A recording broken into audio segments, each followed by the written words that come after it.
morning and welcome to Darling Stadium in Hampton, Virginia for this morning's first game of the Darling doubleheader here on October 13, 2018, courtesy of Hurricane Michael. This is Frank Edgar coming to you with my partner Wube Gabray. We're here after a couple of cold showers at our homes with diminished power around the city.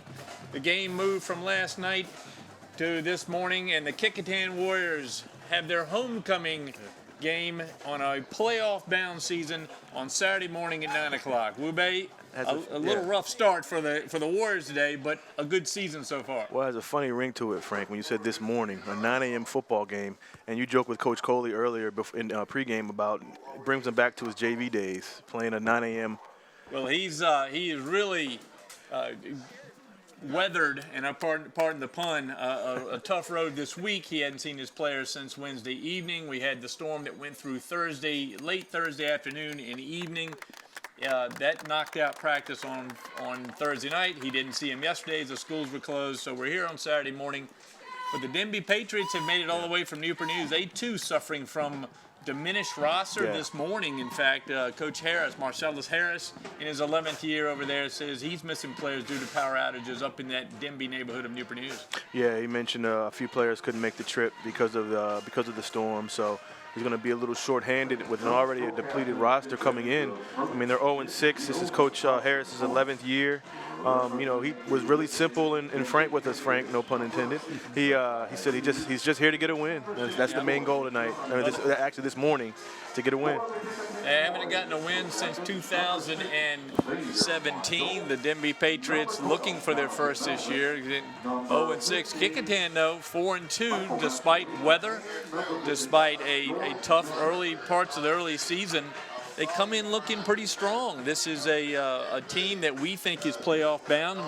They've defeated the Hampton Crabbers. They've defeated the Heritage Hurricanes. So they've got a couple of really good wins under their belt. This would be a good win for them to give them the 5 wins they like to have, and 6 or 7, given that they have 3 more games in the season, would be even better. Yeah, I mean they've beaten teams they haven't beaten in a while. Like you said, you mentioned Heritage, Hampton. They haven't beaten those teams in a few years. So beating them, going in with a little momentum, you see a little pep in their step. You see George Missile jumping around at the coin toss. 3 tough games after this one, though. They have Gloucester, Warwick, and Phoebus after this. So this is a huge game on homecoming morning.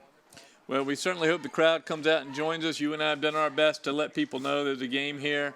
I was hoping the concession stands would be open and the biscuits and fried egg sandwiches would be rolling, but no such luck this morning, although a very nice group of people here to get us going this morning. We have the Great American Rivalry Series here in town.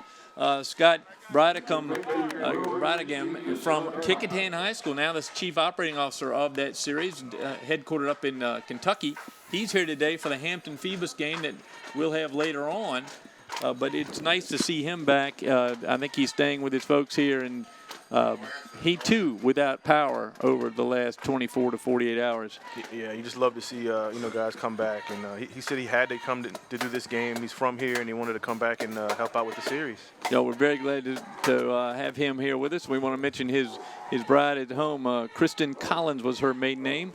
She, too, a Kecoughtan grad. So a couple of Kecoughtan grads involved in the Great American Rivalry Series, and we're glad that Scott could be here. He's got the giant football. He's going to hopefully get inflated down there at the east end of the stadium. Right now, we've got overcast skies this morning. It was a beautiful early morning. We've been here since 7. We want to thank our crew, Andy Foley leading the charge there to get everything ready for us to move the game from last night to this morning. What do you think the field condition? We've had a little drizzle here. I think it's going to clear off. Field looks good. What do you think the field conditions are going to do and the atmosphere here for either team? Oh, I think the field will be fine. They do a great job here. The staff here at Darling do a great job of preparing the field and making. I mean, they have multiple games here every week. So, I was a little concerned about the Friday, Saturday, because I thought we were going to get more rain today. I mean, yesterday than we did. We didn't get any rain. So, hopefully the field dried out yesterday. I mean, it might be a little choppy for the Hampton-Phoebus game later on, but I think they'll be just fine. Well, let me compliment the field crew here at Darling Stadium. The field does look good. It's got a nice crown to it. There's a couple of spots. It's showing its wear this season, but they look like they've been repaired and they're ready to go. The officials today, you see them, they'll be on the field with the young men today. Alan Denton's crew from the Peninsula Football Officials Association. Alan Denton's the referee. The umpire is Troy Carter. Dwayne Bourne is the head linesman. The line judge, David Foote. Kenny Hayes is the back judge. The field judge is Hayward Goolsby. Robert Calloway, the side judge. And, of course, our clock operator down here, the ever-present Herman Drone. Good to see Herman this morning. He's up here in the booth. Got himself, a hot cup of coffee and about 4 donuts down there. He's ready to go. And Herman says if anybody wants to bring donuts to him, then he would be happy to sample them. He thought there was going to be a made-to-order omelet station here. I think we all were hoping there was a made-to-order omelet station here. Kecoughtan takes the field now against the Denbigh Patriots. Denbigh in white, Kecoughtan in their home green. The crowd has come in nicely for a Saturday morning start. I think for Kecoughtan, this is a big game. They love to get that 5th win. A 5th win last season would have given them a playoff spot. This season it may take 6, but they're going to have some more chances for that. So the 5th is a big game, and here they go. Kicking off for Kecoughtan, number 17 out there. That's James May. May's going to kick it off. It's going to be that's Kaheem Scott. Scott with the catch around the 20. Had a few blockers. Persinger's got him. Persinger's got him at the 25 with a little extra, as Persinger does. Throw him down. Nate Persinger, very aggressive young man and a good piece of this Kecoughtan Warrior program for a couple of years now. In the 4-2 Warriors, 4-1 in district, taking on the Denbigh Patriots 0-5 in district. Here come the Patriots now, led by the quarterback this morning, Josiah Hughes, 6 foot, 160-pound junior, wearing number 8. We'll try to identify these guys as we go. Coach Marcellus Harris spent a few minutes with us this morning, and we thank him for that. Yeah, we appreciate Harris. He's a busy man, Frank. He head coach, counselor at the school, and also a council member of the Newport News, City of Newport News. As Hughes in the shotgun, he gets a handoff. That's number 23, Ja'Shawn Taylor Rump, the 5'6" junior. And that's big number 72 for Kecoughtan on the tackle. Jalen White, who we got to speak to Jalen this morning, and Jalen looks us in the eye. He's a tall young man. I'm going to say 6'4". He's 6'4", 285, Frank. Yep. The big line for Kecoughtan, number 3, Kashawn Harris is the smaller one, and then you have 72 White, 55 is Big George Mitchell, and I believe it's Terrence Hubbard on the other end, or Chandler Perry. You'll see them both. Fake handoff. They go misdirection, but Kecoughtan's all over it. That one right there is Jalen White again, as he got a hold of a lot of shirt and yanked down the running back behind the 20-yard line back to the 18. So Denbigh going the wrong way here. Here's the play here. You see the big paw of Jalen White right there. He's got him by both hands, helped out there by Keyshawn Harris. Freddie Cowens on the. And Cowens on the run there, 540-pounder. So 3rd and 17. Denbigh going the wrong way. Hughes back to pass. Decent pocket. It's going to throw it. It's going to be incomplete. Right well over the receiver's head. It's intended for Kaheem Scott. It's going to be a flag. Very late flag thrown by the back judge up to the 27-yard line. Even a 15-yarder doesn't give him a first down, I don't believe. No. It's a hold. A hold against, I believe, the Kecoughtan Warriors. Yeah, so a needless penalty there. But it's going to cost him 10 yards and give Denbigh another shot at 3rd down.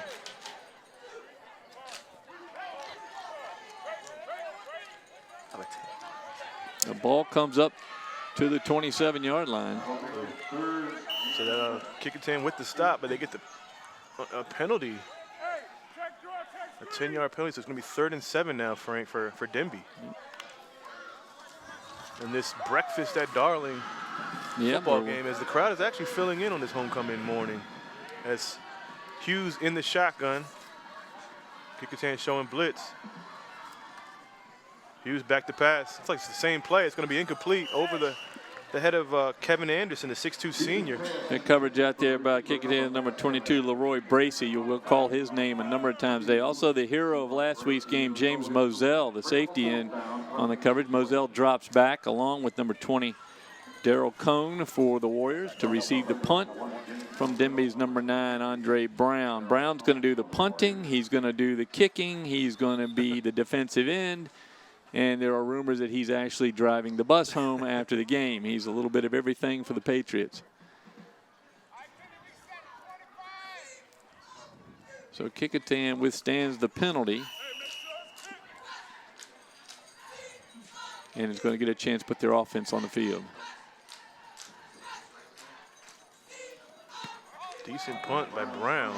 It's going to take a Kecoughtan bounce. It's going to stop at the 45-yard line. Checked up like a Tiger Woods pitch. And it's going to sit right there on the 45-yard line. So now Kecoughtan on offense, Frank, they've had some changes at the quarterback position this year. Basically, essentially, three quarterbacks have played for Kecoughtan. They're going to go with. I think Jonathan Melvin's going to be the starter today. Here he comes, number 12. Who has admittedly said that he's not a quarterback, but he's going to do what's best for the team. He's going to play quarterback probably the rest of the season. Well, he's hurt today by the loss of Lee Beeman. Beeman out today, number 2 for Kecoughtan. A very strong running back. Adds a lot of aggression out there, but not able to go today.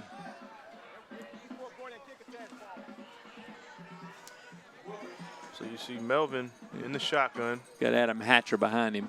Cone in motion, goes to Hatcher. Hatcher just basically picks up where he left off last week. Nice tackle out there by now wearing number 40, De'Avion Thompson. A 5'8", 145-pound sophomore from Denbigh makes the grab there at the foot. The cornerback, you can see Hatcher come right up the line. That line of Kecoughtan, we talk about it a lot, but deservedly so. Michael Massolina is the center. The guards are Terrence Hubbard and George Mitchell, and the tackles Jalen White and Chandler Perry. And they have been a force in the Peninsula District for a couple of years, and they are doing their job this year very well. Absolutely. They hang their hat on that offensive and defensive line. Hand off this time to Hatcher. Denbigh's defense is there. Yeah, that's Savon Richardson with a nice grab from his linebacker spot. That time you saw Mitchell pull, but not enough time to get the running back in behind Big George. Yeah, you won't see Melvin throw that much. I mean, he might have a little, cameo appearance with the arm every now and then, but for the most part, Kecoughtan's going to be a running offense today and probably the rest of the season. Plays being relayed in by some hand signals. Melvin gets the play. So it's no gain on that last run. It's going to be 2nd and 10 from the 39. Melvin back in the shotgun. Denbigh showing blitz. It's going to be a keep by Melvin. Good cutback by Melvin. He's going up the middle. Has a stiff arm, and he's going to drag the Denbigh defender to about the 2. They're going to probably call it face mask. I think the tackle made out there by Marion Fogg of the Denbigh Patriots, or a horse collar, one of the two. I think a horse collar. I'm not sure I would have called that, but they've been really touchy on that penalty. Get a good look at Melvin's run here. Melvin just fakes one of the defenders right out of the shoes, right there, and then by him, and then the grab on the back. That's a horse collar. And get the left hand up there in the back of the neck. So it's going to be about a 2-yard penalty. It's half the distance of the goal. Melvin's 6'1", 215, but that's all 215 worth of muscle there, Frank.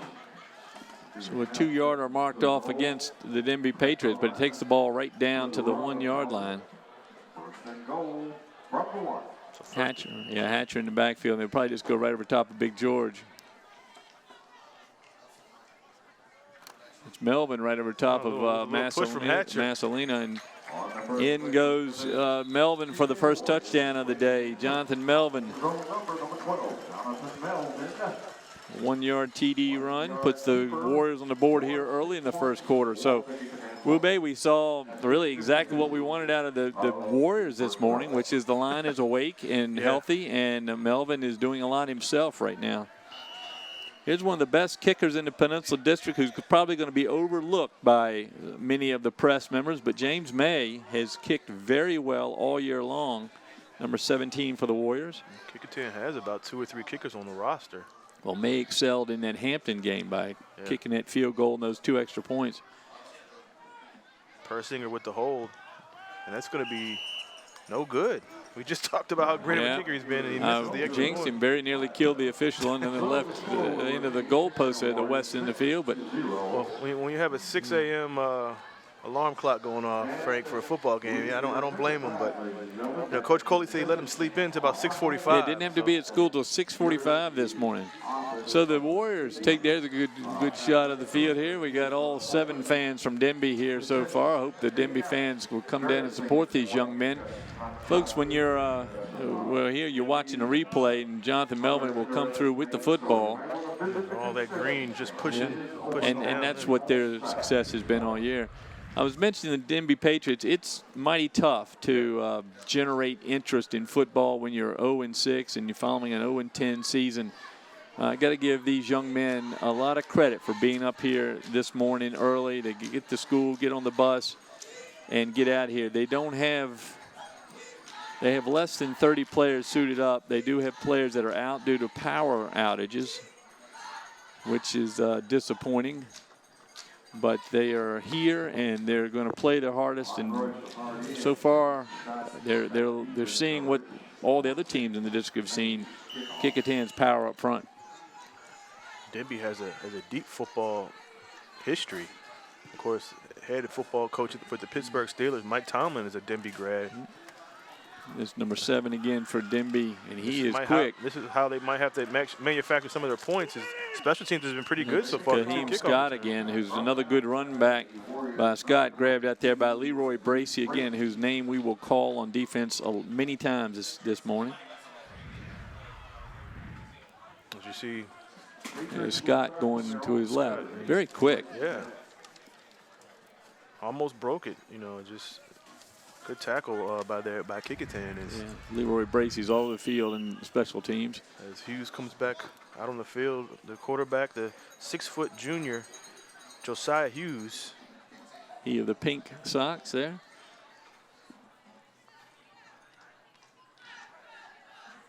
Another pass is going to be complete, almost dropped, and that's going to be our man Scott, who just had the kickoff return.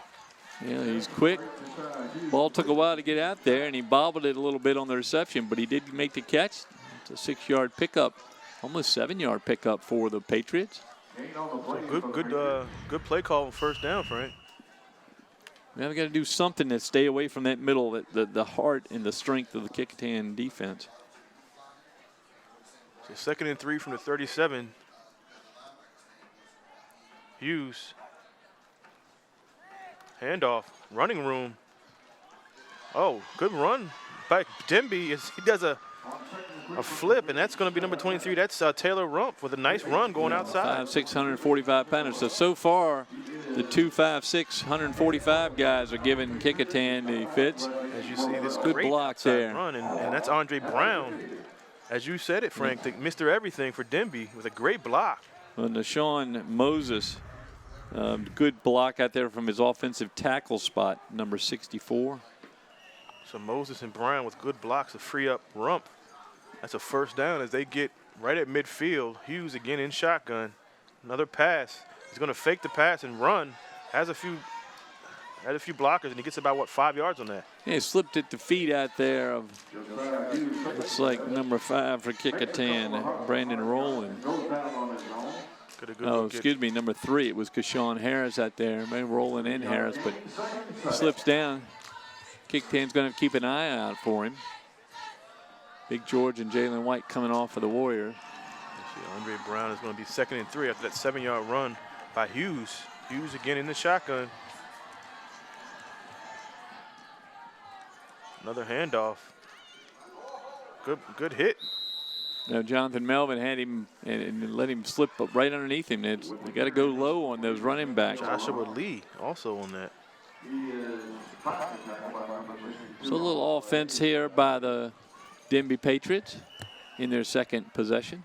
So it was a loss of a yard, Frank. It's going to be 3rd and 4. Looks like the Kecoughtan principal making his way in this morning. Very much involved in athletics over there on Woodland Road. Very good to see him here. Hughes back to pass. It's going to be complete. Great catch. Is that Scott? It's Kevin Anderson made the catch. Number 5. And he's close to a first down. I think they're going to spot it. He might be a little short. Let's see how the Just spot. shy. They say he's short by a yard. I think he lost a yard on the spot, but Oh, man. it's going to be 4th and 1, and Why Coach not? Harris is going to go ahead and go for it.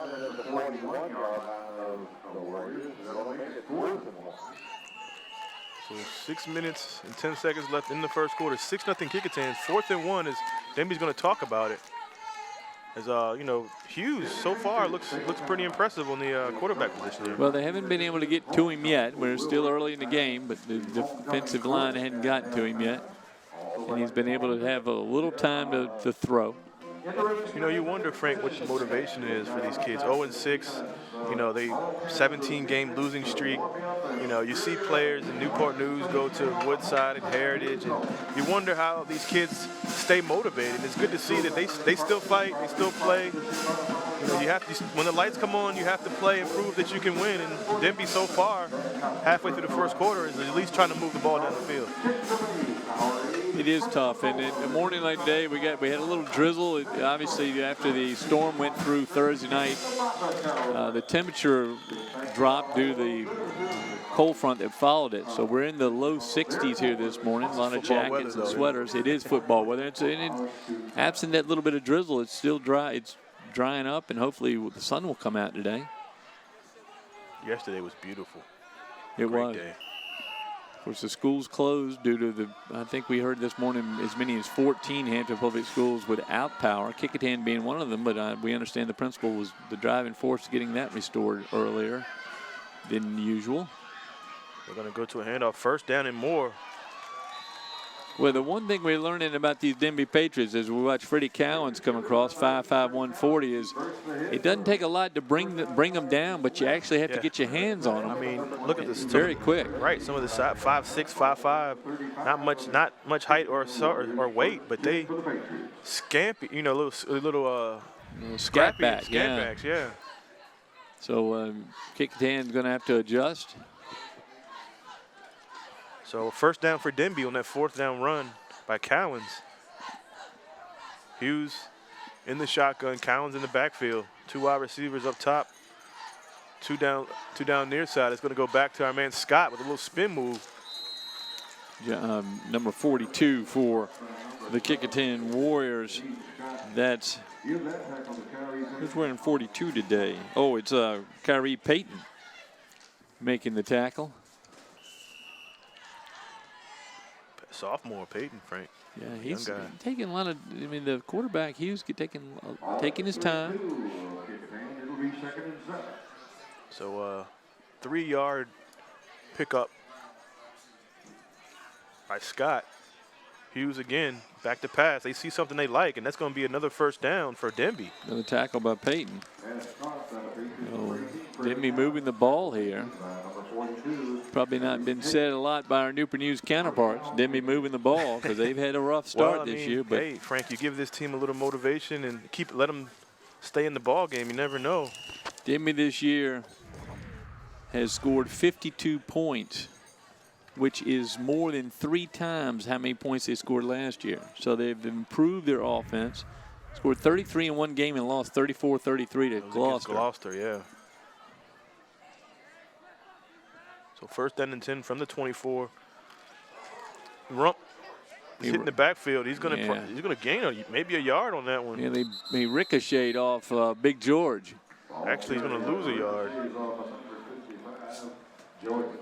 George put it like hitting a wall right there. Big George, number 55. One of our favorites. Saw he and Chandler Perry out this morning as they were getting mentally ready to play. So loss of 2. 2nd and 12 from the 26. Good offensive possession so far for Denbigh. Hughes looking over far side. He has trips far side. He's going to look that way. He's going to go up the middle. It's going to be incomplete. Oh, it's going to be intercepted. Great play. It's Moselle, James Moselle, the hero from last week. A great interception. Daz Newsome-like. Beautiful interception out there, and Kecoughtan stops the drive with the interception, brings the ball back up to about the 25-yard line. Great play. Not a bad throw, just a little. He's a little bit overthrown The this morning. receiver, just a short receiver, didn't have a chance. Moselle with a great play. Moselle, who had to run back last week to defeat Heritage at the very end of the game, has given his offense the ball at their own 25. I said Daz Newsome like, Frank, if you can remember 2 years ago, that one-handed interception he had against Phoebus. So great play by Moselle. As Melvin back to work on offense, he keeps with a cutback, and he gets easily 5 or 6 yards on that run. I sense that Jonathan Melvin's thinking if he can get just through the first hit, that he's not going to be able to be stopped for another 10 yards, and he's showing us his athleticism today. Persinger is out wide. He plays tight end. We're hoping they'll throw to Nate today, and not much. I don't think there's going to be much throwing today. Well, they haven't had to throw very much this season. Goes to Cone, sophomore running back, and he's going to go outside. Good pickup by Cone, and that could be a penalty. That's a penalty, hit in the face. They call it a face mask or a hit to the head with the hand. Official's going to come out and give Alan Denton the report. Here's the play here right at the end. Cone, who's very quick. And you'll see right here at the end, the hand comes up in the head right there. Number 6, he's going to pick up the penalty. Face mask called. And that's going to move the ball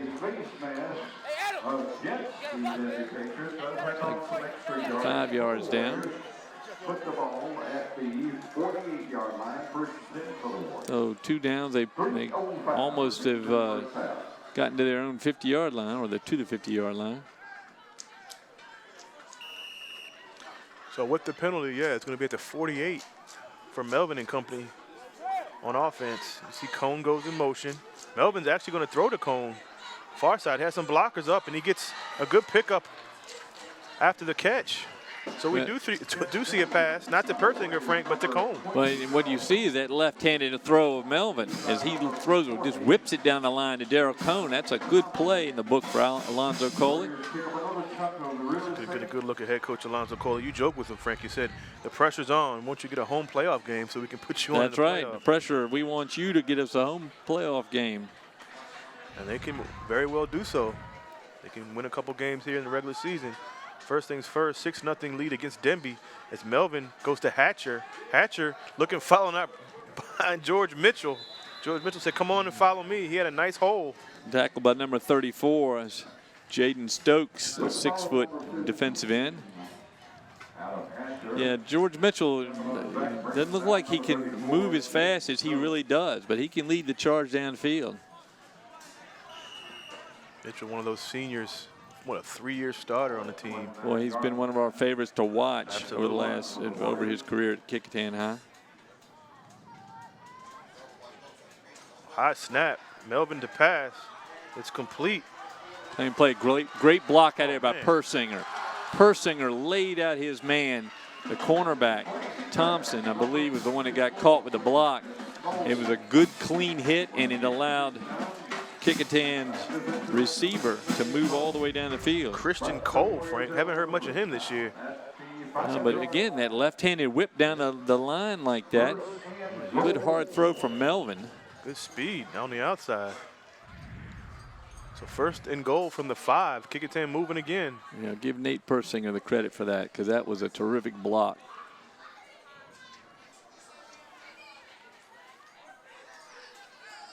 Melvin calling for Cole in motion. It's going to go to Hatcher. Hatcher up the middle, eludes 2 defenders and gets in the end zone. Touchdown Kecoughtan. Yeah, man, he had dragged Kaheem Scott in, but Scott couldn't slow him down. And the Warriors on the board for a second time here in the first quarter. They lead at 12-0. James May, who we jinxed last time, we won't do it again. He's going to kick, though, out of the hold of Nate Still Persinger. A good kicker, but we don't want to jinx. We don't want to jinx. Because he has played very well this year. It's, again, a little chilly this morning, and the field's got a little dampness due to that sprinkle. High snap, Persinger with a good hold. And it's going to be a flag. Yeah, the flag's thrown by the umpire that time in the back of the defense. Let's see what they call.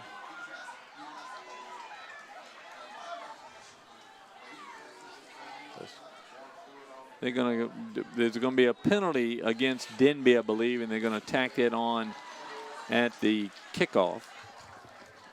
2 flags down that time.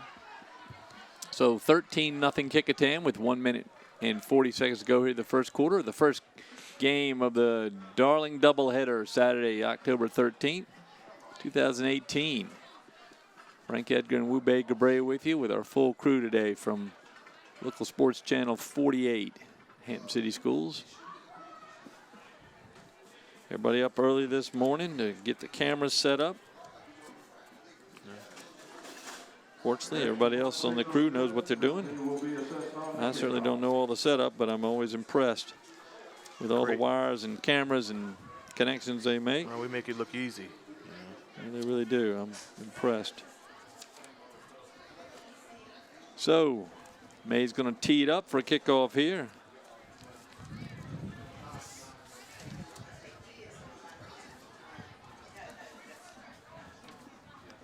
Kecoughtan comes in again. With a win here, gives them 5 wins against 1 loss in district. And they've played and defeated the Crabbers, and they've defeated the Hurricane. They lost to Woodside, 28-0 in a pretty hard-fought ball game. I was able to catch that game working with the great stadium announcer here, Jim Schaffner. And they lost the first game of the season to Churchland, 26-0, which was a surprise. I think we just erased that game from the Kecoughtan memory. Yes. That was August 25th or something, and really is not the same team you're seeing now. Again, good sign to have Kecoughtan in the playoff picture, Frank. Hasn't happened in a few years. So they are on their way. They actually mathematically are already in the playoffs. It's just about seeding right now. We want to get that home playoff game here at Darling. Of course, we have the Hampton Crabbers fighting for a spot along with Phoebus. As it's going to be a kickoff, a short kick. They're going to try to stay away from Scott. He still gets it at around the 10. Goes on that same side. Got another good block from Andre Brown, but too good of a block because they're going to call a flag. They're going to call a penalty on it. A hold out there in the corner, and Scott was trying to get around it. Couldn't do it without the hold, so it's going to cost the Patriots again. That may be the first penalty they actually have a full loss of 10 yards. They tried to avoid Scott, but he still gets it. Their best playmaker, or one of their best playmakers, but it's going to be a hold. It's going to come back. So Denbigh starts deep in their own territory here with their 3rd possession. Had a nice offensive run there until the interception. Back in their 2nd possession. They start from their own 10-yard line. Penalty against the Patriots puts them back at their own 10-yard line. Football's changing color. Do you see that? They're using a couple different footballs. Yeah, it looked like it was a light brown. And I'm not sure it's just the punting, kicking ball versus something else. But those footballs I used to get when I was a kid, real plastic-looking balls. Hughes in motion, gets the handoff to number 6. That's Royster Hardy, and he gets leveled. It's going to be a flag. I don't know if that's going to be a hold. No, it had to be. I think it was a double hold. James Melvin just blasted his way through. That's going to be a helmet to helmet. Jonathan Melvin just blasted his way through. Watch it right here. One block, and then he goes right through the block and grabs the running back. Royster Hardy. Yeah, Royster Hardy. Almost a rule that nobody over 5'6" can carry the ball so far for Denbigh. They have stuck with the quick running backs and had some success. 5'5", 5'6", and 5'9", 5'7" also. So the height could become a factor for Denbigh. As you saw in the interception, Frank, good throw, but the receiver just wasn't tall enough to make the catch. As Hughes is in his own end zone, back to pass, and it's going to be incomplete again by Mizell, and he has room. I think there's going to be a penalty on roughing the passer. Might be a roughing the passer here. Yep, I think Xavier Marshall may have gotten to Hughes a little late, and it's going to cost him a touchdown. Mizell is disappointed, to say the least. He drops his head. And Mosell's been a playmaker for them this year. Well, he was the only one open. Yeah. It's a nice. Here's the run back. This is the return. As he just walks in the end zone. Probably won't have an easier one the rest of the year. Instead, it costs the Warriors. They surrender the touchdown and give a first down to the Denbigh Patriots. No, I take that back. They had moved the sticks. Now they're moving them back. So there's going to be a discussion about ball placement. Well, the cool breeze blowing in the window here, Wu Bei picks up. Oh, man. Great breeze. And if it was 80, this would be a great breeze. Absolutely. Yeah, we're still waiting on the ball position and down situation here as the officials discuss that. So Ball's going to be placed on the 17, and they are going to give the first down, as we thought. Huge penalty. And the first down is being signaled for the Patriots. So Mosell's going to have to try to get another touchdown on a different play. So 1st and 10 for Denbigh at the 17. 13-0 Kecoughtan. 1:04 left in the first quarter. As now the officials are going to discuss something. I think the down situation, but we'll see. Mosell, a junior at Kecoughtan High School, 6 foot, 170-pounder. He's really come on as the safety. You know, we talk about a lot of the guys that Kecoughtan loses, but they bring a wealth of kids back next year. And a good success this year will really increase that. Absolutely. Another good run by number 23. Taylor Rump. Yep, Taylor Rump, 5'6", 145. The junior. Picks a couple against that big Again, Kecoughtan line. like you said, Frank, doesn't take much to bring him down, but he's a little scrappy back. He finds those little holes at 5'6". If he can just accelerate through it, he can get a good pickup. 25 players suited up for Denbigh, as I was just counting. That means that weather is taking a toll on their lineup today. So 2nd and 8 after the 2-yard pickup by Taylor Rump. Oh, he gets it. That time he hit the wall. George Mitchell is a fumble. Yeah, George Mitchell in the middle of that. Also want to credit Keyshawn Harris for being in the pile. The two of them formed a wall that the running back had no chance of getting through. Coming off the bottom of the pile was Keyshawn Harris, number 3. That play will conclude the first quarter. And at the quarter, the ball's going to be switched down toward the east end of the field here. Kecoughtan leads this one after 13-0 over the Denbigh Patriots. Wu Bei, we've seen exactly what we thought we were going to see, which is the Warriors' size advantage come into play on both the offensive and particularly on the defensive end. Well, that's going to be their MO the rest of the year, Frank. That's actually, to be honest, been their MO the whole year. Yeah. So, I mean, you know, they moved Melvin to quarterback. They wanted to put the ball in their best player's hands. You know, he actually threw 2 passes today, which surprised me. But, you know, with Melvin and that experienced offensive line, the playmakers on the outside, and then you said the defense with Mosell with the interception, and those linebackers playing absolutely well. Well, and we've seen Adam Hatcher. I mean, just compare the size of the running back. Adam Hatcher is 6 foot, 185 pounds. Lee Beeman, who's out today, 6 foot, 195. I mean, their running backs are good sized ones at Kecoughtan, and I think it's made a difference. 6'1", 215, all muscle there. Yep, and Melvin's quite the athlete. Is, you know, overall athlete, can play most anywhere. He's listed as a linebacker, running back, and quarterback.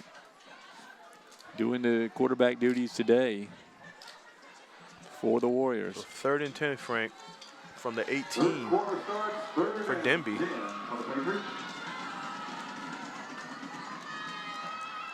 Hughes back to pass. It's going to be, where is he throwing the ball? He caught by a Kecoughtan player on the sideline. I was say Herman Drone thought he was getting a pass down there, our clock operator. So that was intended for number 5, Kevin Anderson. Now, he is 6'2", but he's not. He still couldn't make that catch. That may have slipped out of the hand a little bit. Yeah, it looks like it did. And we do have a breeze here this morning. It's coming across the field from the Denbigh side toward the Kecoughtan side, and I think the wind may have gotten a hold of that one as well. Possibly. As Cone and Mosell are close to about midfield. Mosell's bound and determined to get that that touchdown today with a kick return or a interception return. Of course, the punter Andre Brown back in position. Long snapper. Josiah Hughes, the quarterback. Good snap. Good snap, yeah. A short punt.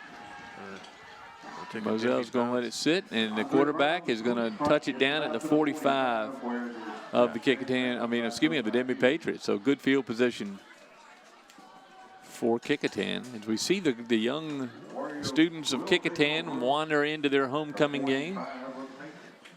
Better late than never on homecoming Saturday morning. Got a good crowd in here from Kecoughtan. Given the start time. Yeah, start time. And no parade, though, which is very disappointing because I know those young folks work very hard on floats and organization, but they do have the dance tonight. Yeah. So Massolino's got the ball teed up. Jonathan Melvin in position. Melvin in the shotgun. Goes to Cone. Cone with the speed goes outside. Picks up a good 5 yards before he's tackled by number 64, Nashawn Moses, 6 foot 190. You know, you mentioned the mathematical getting into the playoffs. Certainly with 5 wins, you would think they'd get in. But now you're looking at pieces for Alonzo Coley. What's he looking on? What's he working on? And Cone clearly is becoming one of those pieces. He's going to come sit down a minute. He's lost his shoe out there, but and we remember Cone from last year's freshman year. Had a great year, and you add him to the mix with Melvin and the rest of the talent they have on offense, and it's definitely an added dimension. As Moselle goes in motion, it's going to be a fake pass, and Melvin keeps it, goes right up the middle. Persinger has his back, and he gives him congratulatory 5 as he gets in. Yeah, gives him a high 5 at the 2-yard line. Persinger has been involved blocking-wise in both long runs. That time, Melvin is showing what he can do. So good run from Melvin, a 3rd touchdown for the Warriors here. Right up the middle. Just in the early part of the second quarter. Tackled in flag football, Frank. Easy run. The Daily Press predicted this game 42-6, and I thought, wow, that's a little high, but looks like Kecoughtan's on that way. Yeah. He's been close this year with the predictions. Been very good. Been nice working with Marty O'Brien. Marty's been great. Since he's been working the Peninsula District. Since we've jinxed him, Frank, he's made 2 extra points. I'm not saying a word, but James May kicking it through. I won't say anything beforehand. Because he's really done a great job for the Warriors, and it's part of their success. You and I talk about every season the need to have a kicker. And especially in the playoffs, right? Well, the other teams have them, and if you look around the state, the other teams have kickers, and the Peninsula District has learned that the hard way. You know, we're going to watch a Phoebus Phantom team today, later on, who has lost 3 years in a row to the eventual state champion in the playoffs. And in a couple of those games, kickers could have won it. We've seen Hampton-Phoebus matchups where kickers could have won it. So Kecoughtan has gotten that message. Alonzo Coley, of course, the former assistant coach at Phoebus High School. Did a great job. He knows that. A few championships. He was there, you know, not only coaching I think he lost 1 game in 7 years as a JV coach. Yeah. But also, he was there during those 5 straight titles for the Phantoms, and certainly was around Eric Anderson, who was probably one of the better kickers in the league in the last 10 years. Yeah, Anderson went to go play his college ball. Went to Delaware, I think. Delaware. Yeah. So James made a kickoff here.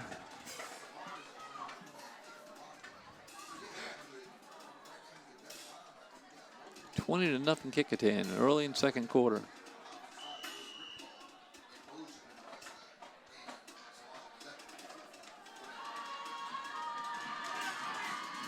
Nice high kick.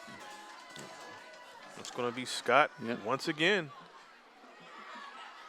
That time he's got Kecoughtan's Keshawn Harris right on his backside and drags him down. So Hughes takes over there. Yeah, we just think that in order for Denbigh to get back in, it's going to have to be maybe special teams or just one big break. One big break, yeah. And then again, they had the drive inside.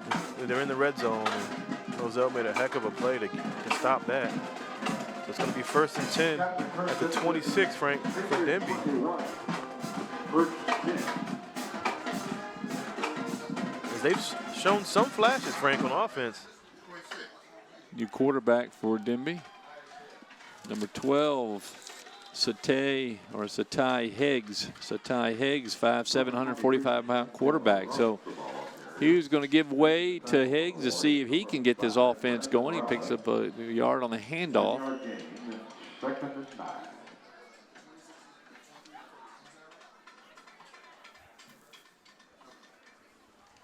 So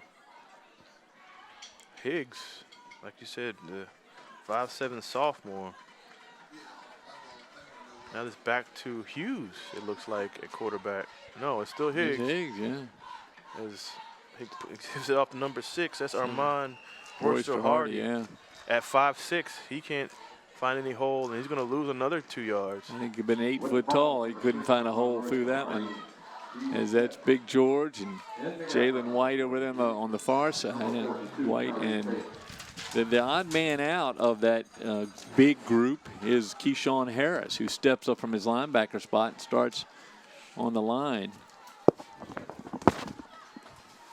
You see out there 56, Chandler Perry. 3 is Harris. 55 is Mitchell.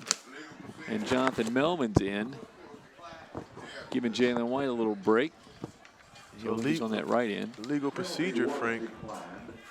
On Kecoughtan, on Denbigh. Yeah, they're going to decline the penalty, so they take the down from Denbigh.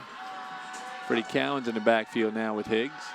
So 3rd and 12 for Higgs and the Patriots. Higgs back to pass. He's pressured. He's going to pull it out and run it. Not much running, and a good hit.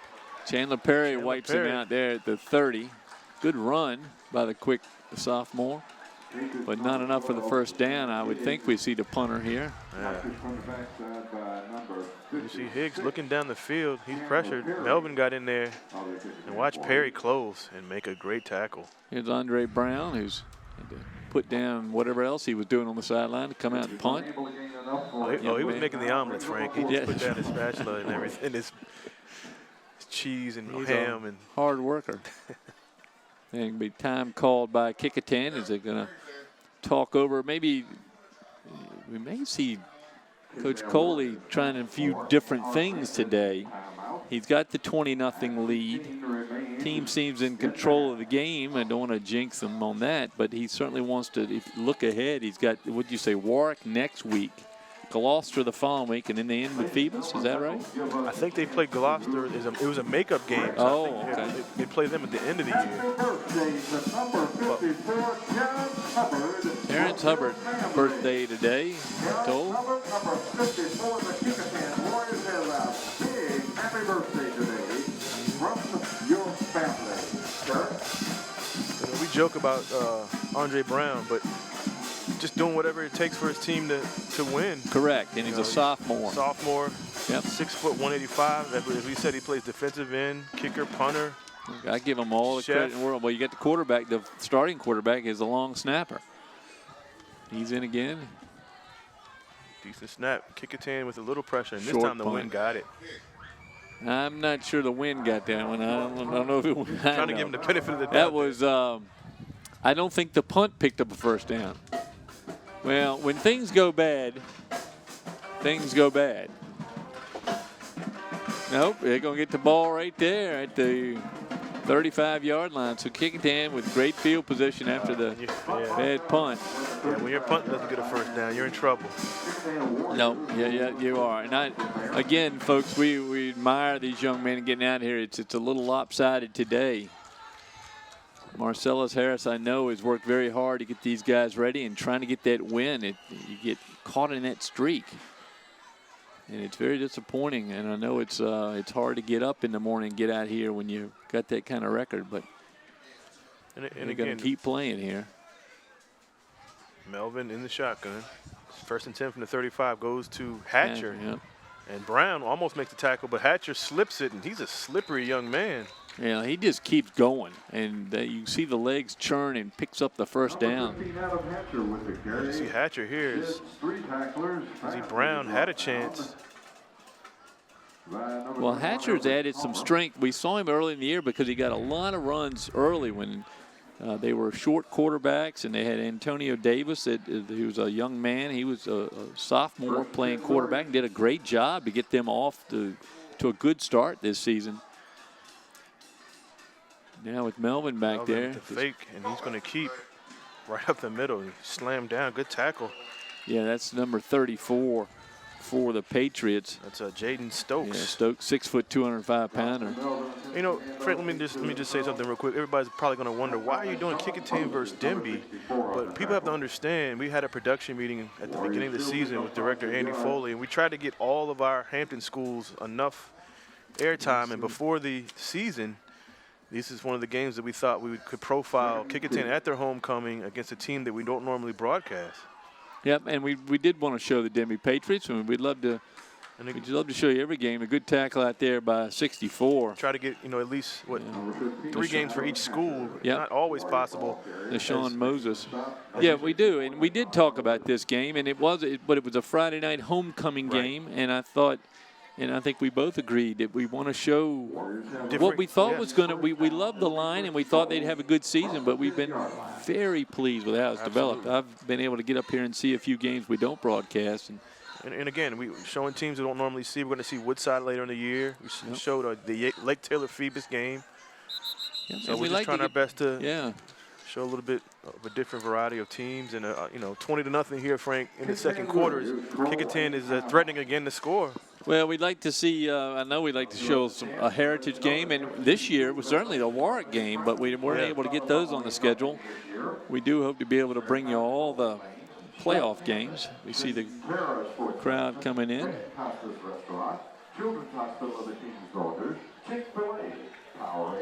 Kecoughtan folks. Alums here. Yeah. As the sun looks like it's taking a peek through the clouds, trying to come out. And Steve Fryer, our great cameraman, in his short sleeve shirt says hallelujah, because I know it's brisk down there in the field. It actually says Alabama, roll tide, Frank, because they're still number 1 in the country. And did he just get that shirt this week? That's what I want to know. He's a Nebraska Cornhusker fan, but it's red. from Alabama, yeah. So the crowd is still coming in. Nice little gathering here. I think we're going to have the homecoming court announced at halftime for Kecoughtan. So 1st and goal, Frank, for Kecoughtan at the 10. Melvin in the shotgun all night. All morning, I should say. He's going to attempt to pass. He's going to pull it in. He's going to run and get about, 4 yards. Well, he dragged his tacklers down. Right at his feet is number 21, Everett Palmer. And he was looking at Gales. Out there. The other one is Savon Richardson with the tackle. Yeah. There we go. We have a little visitor up here, Frank. Come on here a minute. Kecoughtan Warrior. My daughter Hannah Gray. There you got to look at the camera so they can see you. There you go. Come here. Come here. Come here. She doesn't want to get in. You got your shirt. I can still see you in the picture there. You ready for homecoming events today? Team's little up 20-0. We got to get her. Here we go with Jonathan Melvin. Gets a loose snap and easy touchdown. That's our friend Darrell Cone with another touchdown. As he scores easily, and Kecoughtan in with a 4th touchdown of the day. They lead it 26-0 here with 6:56 to go. You can see my daughter to be up for any early morning other than for a horse show is a rarity. There's a horse show today, but she's not attending. You get up earlier than that every morning. 3 o'clock. Yeah. It's a 3 o'clock getting up and 3:30 departure. James May out there, who hopefully was in his bed this morning at 3 o'clock. He's kicking his 4th extra point attempt. And maybe we should start jinxing him, Frank. And it's through, yeah. So he's 3 for 4 this morning. It's 27-0 Kecoughtan. And the Warriors are up 27-0. Well, the nice thing we're seeing this morning from Kecoughtan, which we haven't seen a lot of, and really in the past few years, is this school spirit they bring. Kecoughtan, for the last couple of years, has always brought the largest group of students to the game. Yes. And other schools, I'm challenging you to get your students out. Denbigh right now, their fans are in the double figures now, sadly. But we've seen a good number of fans. I was really impressed with the Hampton Bethel crowd. You know, the Lake Taylor Phoebus crowd was a Thursday night, maybe not as much as we would have liked, but Hampton Bethel, and I'm sure later on today, Frank, the big rivalry between Hampton and Phoebus, I can almost assure you that crowd will be pretty. I hope so. And, you know, in years past, the crowd would be lining up now to get into a 2 o'clock game. Exactly. And again, that'll be a good game Hampton today. Comes in 3-3, but that doesn't matter. Sun comes out, field all warmed up from this one. See, they're putting the sign up across the field here. Yep. That's our new friend, the Kecoughtan grad, Scott Bridingham, living up in Kentucky now, where this organization that sponsors Great American Rivalry Series is. He said Lexington. That's Kentucky Wildcat country. Good kickoff by May. Again, this time Scott gets it at the 9 with the Sun. Maybe the Sun's going to help him. He's going to go outside, and it's going to be a flag again on the kickoff. And So I think the flag on the block over here, which, again, probably unnecessary given the location of it. It's a hold against Denbigh, so they're having a bad morning, and it keeps getting worse with penalties. Yeah. As the Patriots going to move back behind their 20-yard line.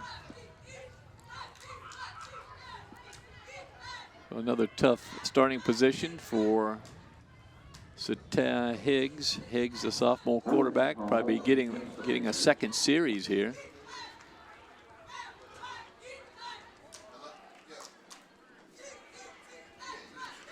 So, Frank, 27-0, 6 minutes before half.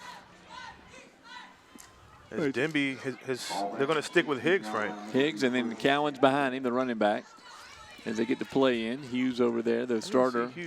He's over there next to the coach. Okay, so he's not giving some injury signals or anything. No, I think he's just taking a look at another quarterback. Higgs fakes the handoff, and he's going to keep and go outside. Has a block. Goes about, what, 11 yards? Yeah, he got around Bracey, which you don't say that often, and scooted up. Looks to be, did he step out of bounds? No, they got him. They be short. Put the ball. He did. He stepped out of bounds about the 21-yard line, so he picked up 6. Okay. I guess Bracey didn't get behind Bracey. He stepped out of bounds. Bracey get around forced Bracey. him out of bounds. Gain 5 yards, 2nd and 5. So pick up a 5, 2nd and 5 from the 21. Higgs in the shotgun, gets the snap, handoff to Cowans. Cowans can't get out of the grasp of our man, George Mitchell. No, but it was a good block out there by Royster Hardy.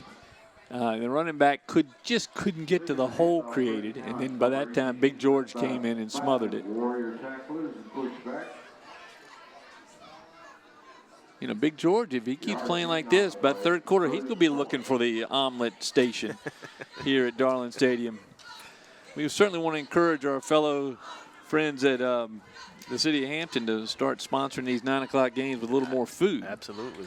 It's going to be a quick strike to number 6, Armand Royster Hardy, and he gets past midfield, and it's going to be a late hit for I don't understand. It's silly. It's Moselle why he would hold on to him, but that's going to be another 15 yards tacked onto that run. Yeah, that's Kecoughtan's Kyrie Payton, I think, that just hung on too long, and that's going to cost the Warriors another 15. So again, getting that quick strike to their speed guy, and he goes down the field. Good makeup by Moselle, and that's unnecessary there. Exactly, unnecessary roughness. Yeah. That's going to cost them. So not a smart play there by Kecoughtan. Is they tack 15 yards onto that great play from Higgs. Well, with providing a spark for Denbigh. A 27-0 lead, and that is going to infuriate. Oh, for sure, Coach Coley. Absolutely. Coley is always so quiet with us and calm and everything, but I imagine play like that that will be discussed. Let's just say that with the offenders. You never keep a team like Denbigh 0-6. Never keep them. If you want to shut them out, just keep shutting them out. Don't let them have the opportunity to come back. It's Higgs goes back to. Looks like that's going to be. Is that Cowans? I couldn't see. I don't know. He got swallowed up by Big George. And at the bottom there, maybe is that Harris at the bottom? We're looking now. No, it's number 62 for Kecoughtan. That's Joshua Lee. Lee's one of those guys that can fill almost any line spot. I've noticed they've used him when one of them has a shoe come off or something. You'll see Joshua Lee hustle in. Lee, a 6 foot, 260-pound senior, and he's able to cover almost every spot, both offensive and defensive line.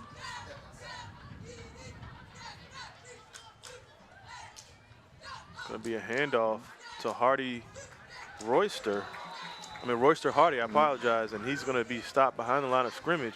Xavier Marshall got the tackle, and it's almost like he turned the corner and saw Xavier and then ran the other way and trying to get away from Marshall. Marshall's, whose number we call more often when he's as a linebacker. We haven't needed to call him. He hasn't been called upon with the line doing such a great job today. Speaking of the line, we got to mention one lineman that graduated last year from Kecoughtan, Blake Brashear. Having a good year at the apprentice school. Coach Coley wanted us to say that he's having a great season and he loves it. Good. The apprentice school. Very pleased. That's a great alternative for all young men over to the apprentice school. So Higgs was looking to pass. I was going to say it was a slow-moving play. It's because it stopped. Time out. Yeah. Marcellus Harris wants to get a better shot at it here. He's got a 3rd down and 8, and he's inside the 30-yard line of the Kecoughtan Warriors. You know, talking to him, he seemed, like you said, Coach Coley seemed calm and quiet. I got the same picture from Coach Harris, just laid back. And again, he just said, we're just trying to get our first win. You know, it might not come today with a 27-point deficit, but, you know, they had a shot to get their first win against Gloucester, and then they have they have Bethel next week at Bethel's homecoming next Saturday. So, you know, Denbigh, I guess they just have to keep fighting to get that first win. Well, they do. And you just got to keep coming out and playing. And be honest, for the vast majority of young men that play high school football, the benefits of playing are not going on to college to play. Right. The benefits are participating with team, working out, staying healthy, just learning how to play well with others. Absolutely. And the experience will carry you your whole life.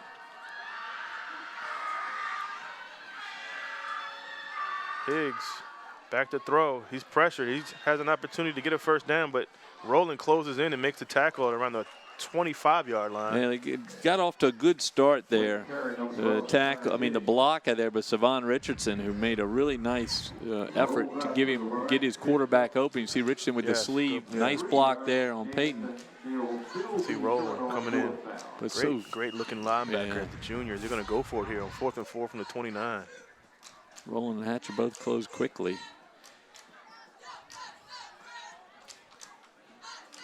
So Higgs, an opportunity to keep this drive going at the 25. Back to pass. It's going to be incomplete.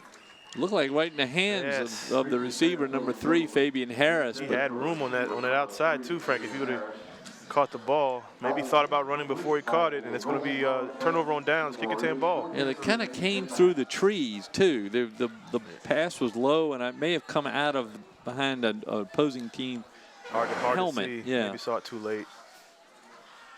So 1st and 10 from the 25 for the Warriors. Jonathan Melvin to lead his team back on.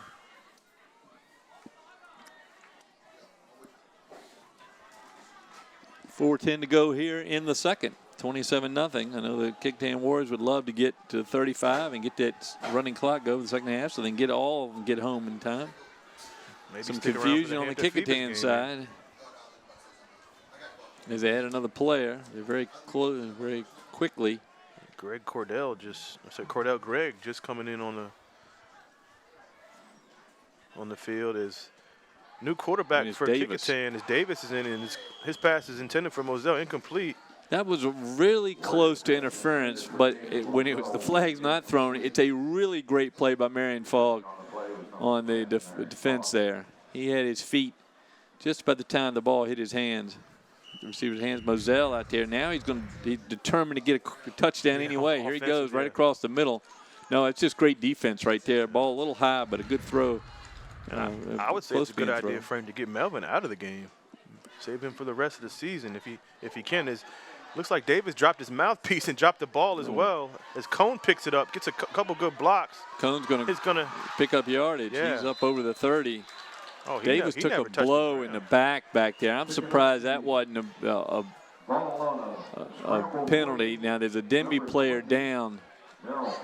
But the hard hit that Davis took was unnecessary. It was on the backside of the play. You'll see him here. The ball just went right through his hands. But watch right here. There. You saw it right in the corner. And it may have been 10 that had the block in what was a block in the back. But if you look at Cone, his knee never touched. Yeah, that was a hard hit down there. Davis took it in the back, and I think is that Fogg that's down, number 10? The linebacker. But there was a collision by the play. Maybe we run that again. If we could, we have it taken from a camera up top to see if we can see it, because that young man is expressing a lot of signs of pain. Unfortunately, everything seems to be moving okay, but they're going to call out a couple of people to come out and check. The trainers are both going to go out.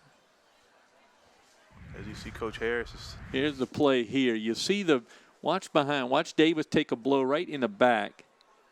Boom. Oh, right here. Oh, that's Fogg. That's Fogg. Yeah, and Moselle put the block on him. It looked like a clean hit. And Cone never touched. Yeah. That's a tight play. Well, hopefully Fogg is okay. He's holding his helmet or the face mask. And the trainer's up now, both of them working with Fogg. This is Marion Fogg, 6'1", 165-pound sophomore linebacker.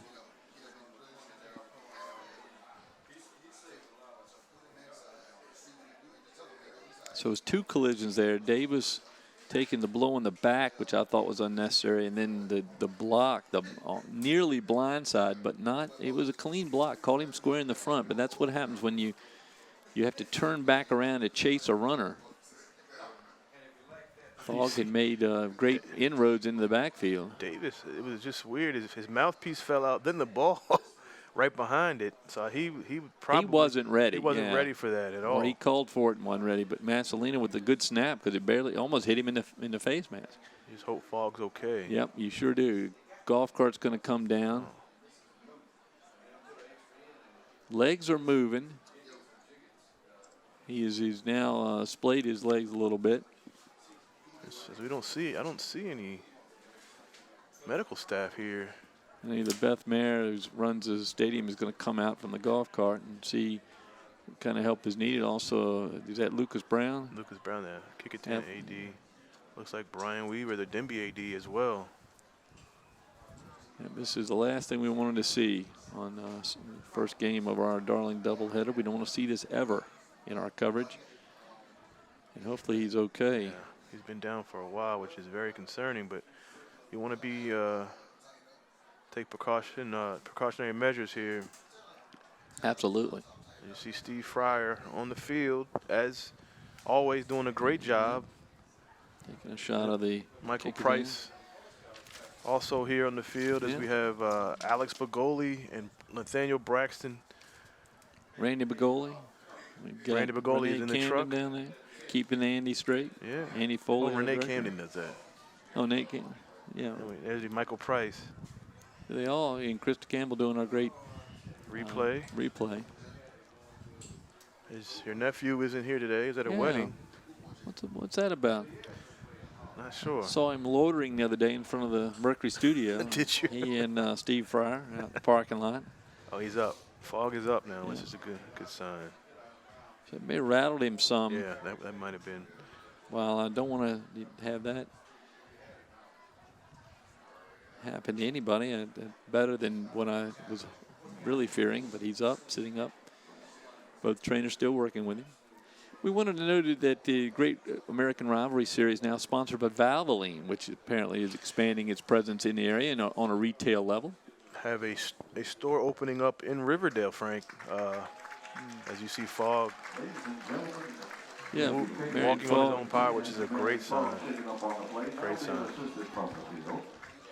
Coach Harris wanted a penalty on that. We talked about maybe it was very close to being called a penalty, which should have been called a penalty, but no flag. It's going to be 3rd and 4 for Kecoughtan on the 31. As Fogg, one of their best defensive players, walks off. Yeah, those kind of hits happen when you have a play like that, where the snap gets away, everybody goes back deep in the backfield. Cone, meanwhile, picks up 6 yards on the play. As Davis stays in, despite the shot he took in the back. Yep, Davis. And Hatcher. Quarterback goes to Hatcher. Hatcher slips as he had a chance to get outside. And it almost looked like he got right behind Big George and then bounced backwards off his own man, I think, and tripped and fell. Let's see what the flag is. It's going on the Denbigh sideline.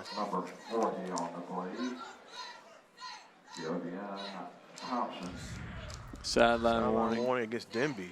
See what? Hatcher right there, and maybe caught the back of Big George's foot and stumbled down. So what looked to be a surefire run, first down run, is going to turn into a 4th down now, and Kecoughtan's going to go for it on 4th down, deep in their own territory. All right, Davis in at quarterback. He keeps fooling that mouthpiece. Puts it in finally after he calls the play. 4th and 3. Is it going to be a handoff to Hatcher? Hatcher gets the first down and more. Hatcher barely had the ball when he started, but was able to grab it and secure it before he was hit. He takes it up over the 40, down to looks like the 41-yard line. So good run by Hatcher. So with Lee Beeman out, Hatcher and Cone carrying the ball mostly for the Warriors. Melvin's had a couple good runs when he was in at quarterback. Davis more of a passer. Yes, he can run too. Just maybe up the middle. As you see him in shotgun, a lot of these teams are more of a shotgun as it goes back to Hatcher. Hatcher following Persinger on that offensive line, and it's going to be another flag. Cordell Gregg also out in front there. He's got some playing time. See Coley switching some of his line in and out. Couple flags dropped that time. Face mask against Denbigh. 3rd face mask. So a 3rd face mask on the Denbigh Patriots for the morning. And that's going to move the ball down a lot. Marcellus Harris out. Very upset now on that play. And timeout taken by Coach Harris. So some confusion here after the injury. But it's 2:38 to go, second quarter, 27-0 Kecoughtan here in game 1 of the Darling doubleheader this morning. Kecoughtan on the move here in this, like you said, the first game of 2 at Darling. And this has happened before. This isn't breaking history breaking here, Frank. We've done 2 games before. State championship, of course, when Kecoughtan and Hampton both were at Norfolk State. Did a playoff game here. That's Kecoughtan's best chance to have for a state football title. They were so close. That's when they had Javon Quillen at quarterback. They got all the way there, and it was a messy day over there in Norfolk State. Hampton had won their game. If we get a camera shot of the far side over there at Denbigh, I want to just compliment also the cheerleaders. There's 6 of them up there in the stands out here in this chilly morning. I want to compliment all of them for being here. As Davis takes the snap, Hatcher takes the handoff. Hatcher gets.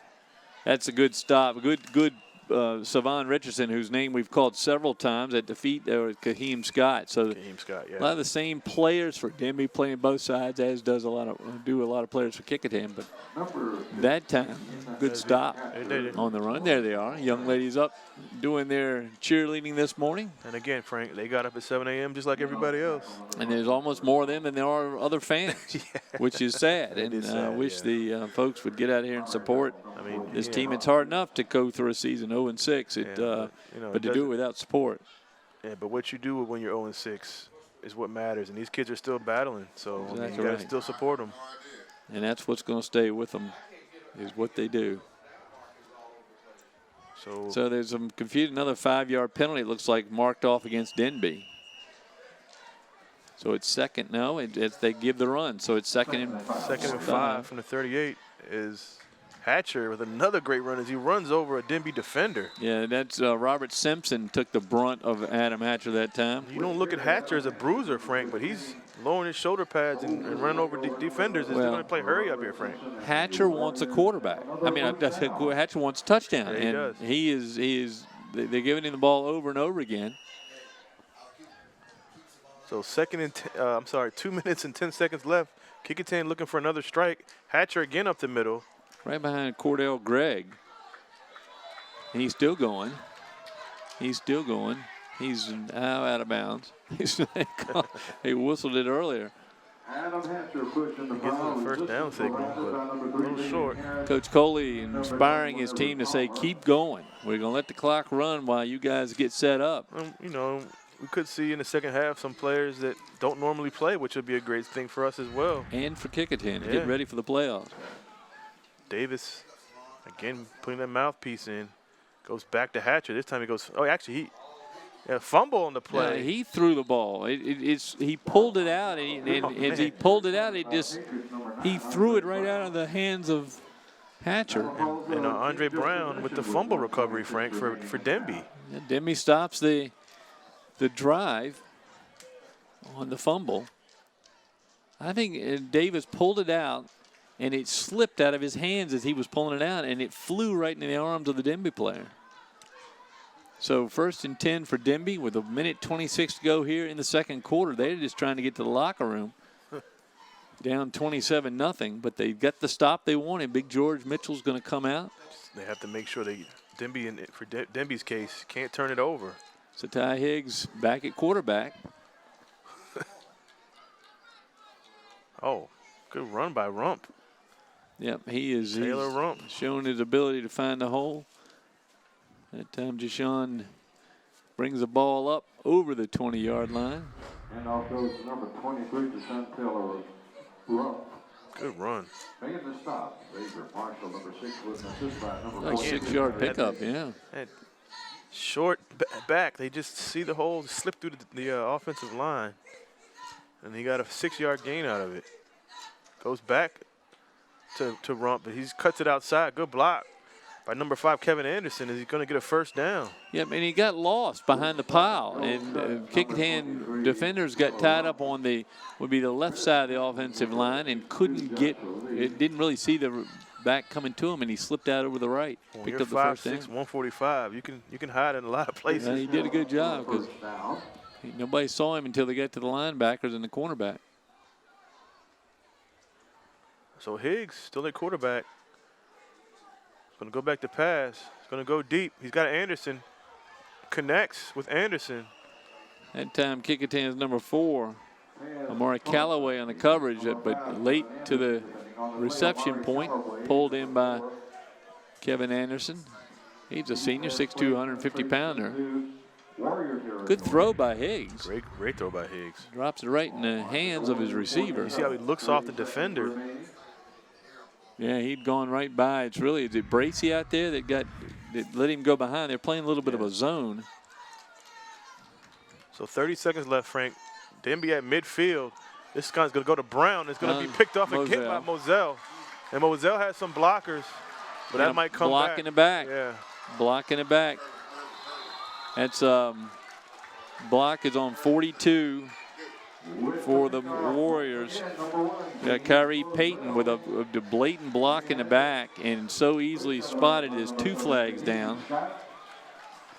And it's mistakes like that that can cost the Warriors in the playoffs, and that's going to upset Coach Coley again. There's going to be a lot of discussion as he's seeing these mistakes. The assistant coaches are expressing their displeasure, but they have not seen the tape. You see Coley was a little upset. He made sure that Moselle got out of that scrum. I think Moselle's going to have a talk with some of his teammates about not messing up his returns. You'll see it right here. It's His pass was intended for Andre Brown. picked off there. The block is going to be on the right side. If you see it, there it was. See, it was a block on number 64. You saw him come flying into the screen. And as you see, here is Coach Coatley trying to get his players away. So the coaches are arguing over here. Nevertheless, Kecoughtan with the ball. 1st and 10 from their own 26. They've had good field position all morning.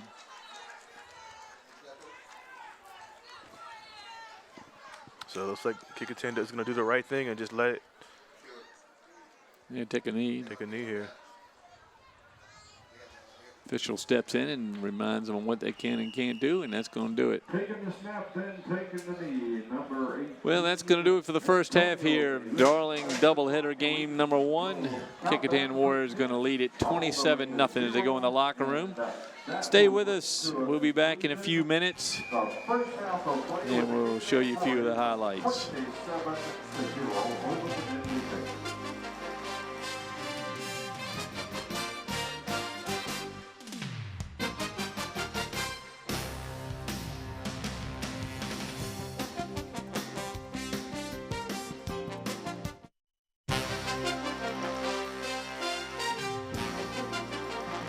We're back here at Darling Stadium, Hampton, Virginia, Saturday, October 13th, in Game 1 of our Darling doubleheader today, featuring the Kecoughtan Warriors and the Denbigh Patriots. Kecoughtan leads at 27-0 here this morning. The morning has warmed up a little bit. The sun's trying to break through, and Kecoughtan has had a few breakthroughs rushing the ball. Absolutely. Melvin, Hatcher, I mean, you name it. Cone, they've all contributed in big ways on this 27-0 halftime lead. And I think James Moselle, the safety for the Warriors, has more receptions than anybody, and all those were interceptions. He's had a great game so far. I know he's trying to get in the end zone, as is Adam Hatcher, the running back. They've shown a great desire to score, and we've seen the Kecoughtan line do exactly what we thought it would, both offensively and defensively. That's their bread and butter, Frank, their offensive defensive line. As we're going to see some highlights here on those big holes that they opened up for the running backs. And here's Hatcher with a great run. Again, the offensive line making a huge hole for him to cut through. You see they're just dragging defenders down. There's Jonathan Melvin in for the touchdown, the first touchdown of the game. A little help from Hatcher as he pushed in. And this is the interception as Denbigh was driving. Key play in this ball game as Moselle gets a great Daz Newsome-like interception as he brings it to about the 25-yard line. Then you see Hatcher running back again. Hatcher right up the middle. He's in for his score of the morning. I know he wants another one. He's running the ball hard up the middle. Here comes Here's Melvin. As Persinger is just, it's like a track meet here. It's trying to figure out who's going to win first. Nate Persinger giving his teammate a high five before he crossed the goal line. And here's Daryl Cone. Cone, Yeah. the young sophomore, gets in the end zone easily. And here's the running back. This is a Kaheem Scott, who has been a lot of the energy for Denbigh so far this morning. Had a nice game so far. Very hard-nosed player. This is probably one of the biggest plays of the day for Denbigh. Is Armand Royster Hardy with a big catch and run. It's a Ty Higgs, the second quarterback, has shown that he can move his offense. And this Young man makes a nice throw here. Just a big throw to Kevin Anderson, their senior wide receiver. And here's the interception. Moselle, his second of the day. This called back on a penalty, but not for the lack of effort by Moselle. And a little after the Well, that actually was the one that was called back on a penalty was the touchdown. Yeah. So he has 3 unofficially to the count. So, terrific game by Moselle. He continues to play well this season. And the Kecoughtan Warriors look like they're on their way to a win here, although they've got a second half of football. The line, I think, has just been too much for Denbigh so far. The big 5 up front offensively, Massalina, Mitchell, Perry. Who's the other ones that we don't want to leave anybody out? Terrence Hubbard has played well. Yeah. And Jalen White on the offensive side. Defensively, Hubbard, Mitchell, Perry, Keyshawn Harris. They have played extremely well. So We believe that Kecoughtan with that line, I think they can go a game 2, 3 in the playoffs, something like that. Just depending on how the offense can get some scores. You know, that's the one thing they're not very deep at some positions. Melvin playing quarterback because that's where they need him. Yeah, I mean, he's taking one for the team, so to speak. You know, playing quarterback, his natural position is the running back position. He plays a lot of linebacker too on defense, but they're just plugging him in at quarterback and just letting him do his thing on the cornerback position. So the teams get ready to go. About a minute to go on the clock. We've got to catch up with former Bethel baseball coach and, of course, Kecoughtan, I believe, grad. If not, Kecoughtan grad. Yeah, Brett Wheeler Kecoughtan as well. Down here, he's a teacher. My daughter teaches Success 101. Oh, tell her I feel sorry for her. Yeah, we tell her right there. She's figuring out what's going on here great guy. at Kecoughtan High School. She's getting her start there, and Coach Wheeler has been a good teacher so far. Great coach as well. Mentored a lot of young men. Took Bethel to the state semifinals a few years ago. One game away from the state championship, and he went back to Kecoughtan and had a great job. All right, there the teams come on. Having won the toss, the Warriors deferred the option to the second half. They have elected to receive So to start the if second half. Kecoughtan scores here, Frank, running clock could be a possibility. Moselle, number 20. Darryl Cohen back deep to receive.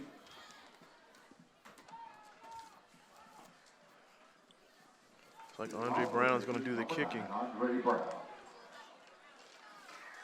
So Kecoughtan gets the ball. They took a knee in the first half. They're going to get the ball to begin the second. Now, under the high school rules, if they score again, they score 35 points, and the clock will run. It'll make a 34 point. 34 points. It's 34. It's Persinger because of fair catch. So the Warriors get their start there about the 27-yard line. There's Nate Persinger, who was named homecoming king at halftime. Yeah, I wish he would have come out and accepted it, though. They left him in the locker room. They tried to put the crown on under the helmet, did not work. So he's going to have to accept his accolades later at the big dance tonight. Maybe he can be a king in the second half. He had some good blocks, though, Frank, in the first half. Well, he did. He led a couple of long runs for the Warriors. So Jonathan Melvin looks like he's going to come back out and quarterback here to start the third. Well, I'm sure we'll see Antonio Davis later in the half. As we will. Actually, no, Melvin's back in the second half, which... Yep, that's what I thought. We'll see him first and then probably Davis the rest of the way. I thought Davis would be in the second half, but they're going to stick with Melvin. It's going to go to Hatcher. That time, good tackle by Denby's number 64. Wait a minute, the ball popped. Sean Moses. I'm sorry, Melvin kept the ball. Well, they did. Yeah, he tackled the wrong guy. As I fooled our camera people. Let's play that again. Fooled everybody. We've seen a couple of plays. We saw Cone be called down when he probably wasn't. And this time Melvin's going to pull it out. Keep it. Yeah, he kept it. And here he comes right in front of the camera. Directed traffic. So good pickup by Melvin.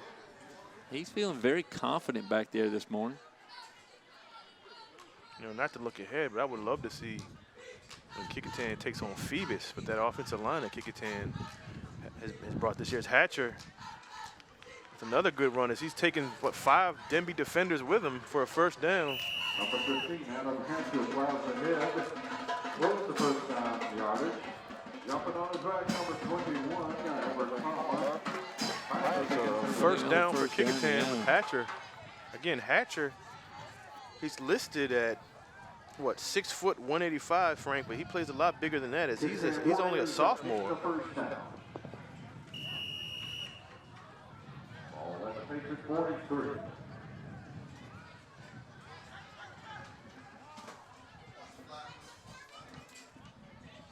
So Melvin gets the snap, goes back to Hatcher. Hatcher with a good cut. That time he definitely has the ball. At the bottom of the pile is Fabian Harris from his linebacker spot.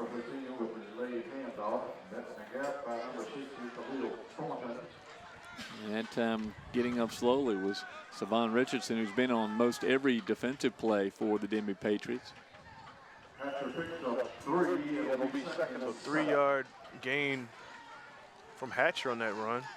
Denbigh down by one player as Marion Fogg not back in the lineup after getting hit pretty hard there in the first half. Melvin back to pass. He's going to tuck it, and he's going to get out of it. Wow. Well, he's going to get out of a couple tackles, and it's going to be a good gain by Melvin. First down and more as he gets inside the 20, still on his feet, and gets thrown out of bounds at around the 8-yard line. What a play by Jonathan Melvin. Unbelievable. Good block set up on the backside there to free him across the line of scrimmage and down. And he was stopped behind the line of scrimmage, and he just kept rolling. You know, trying to tackle the uniform didn't work. And Melvin takes it down. Looks like to be spotted on the 9.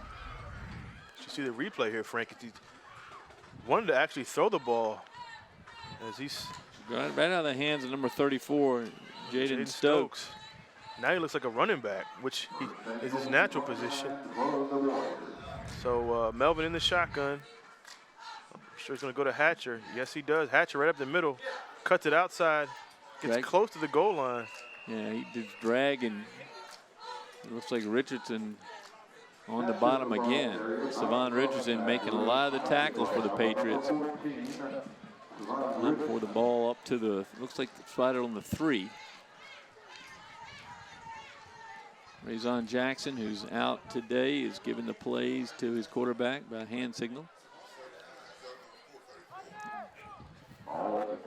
So it's second and goal from the 3. Melvin under center. Very rare. He goes under center. He's going to keep. And he is in the end zone. Touchdown, Kecoughtan. He was under center and went behind center. Massolino leads him into the end zone. Touchdown, Kecoughtan, taking them up to 33 points. Let's see if they go. They're going to go for 2 to get the running clock. I'm sure.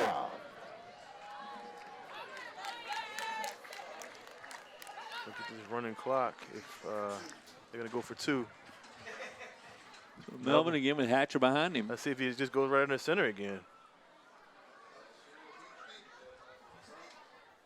Yep, that's what they're going to do. Right behind Massolino, and looks like he's in the end zone. And that's a 2-point conversion. So now the clock will continue to run as it's a 35-point rule for the running clock situation here at Darling Stadium with 9:20 and running.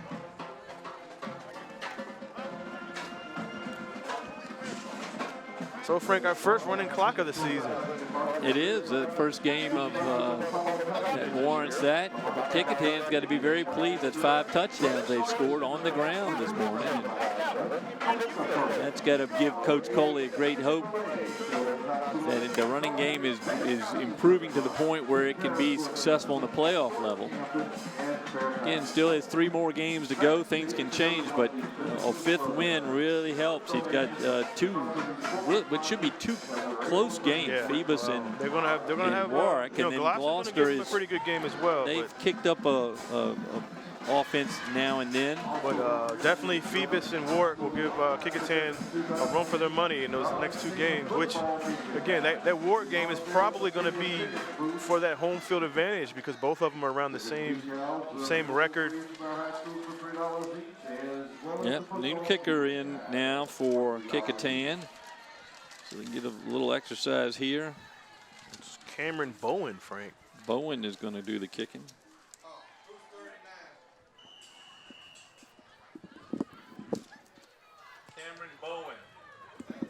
And it's going to be picked up by Denbigh's number 21. That's Everett Palmer as he gets to about the 35-yard line on the short kick as they're trying to still kick away from number 7, Kaheem Scott, who's made some good plays on special teams today. You don't want him getting the ball. He's very quick. So out come the Patriots. We'll see who's at quarterback. I would think Higgs would continue. Again, running clock, Frank, so the clock will not stop with the exception of timeouts and touchdowns. It's Hughes is out in the quarterback spot.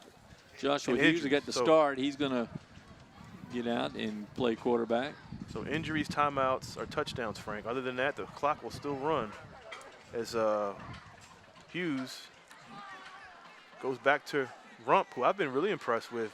Rump gets outside, another flag, Yeah, I think there may have been a hole deep in the backfield there on the holding victim, I think, was Moselle.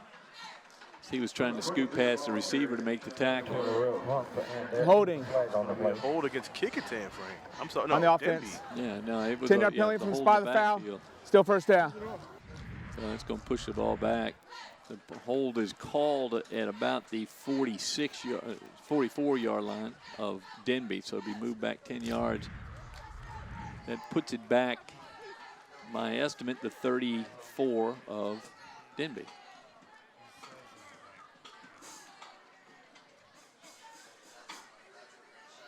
So 1st and 10 And you are right, for the sir. Patriots.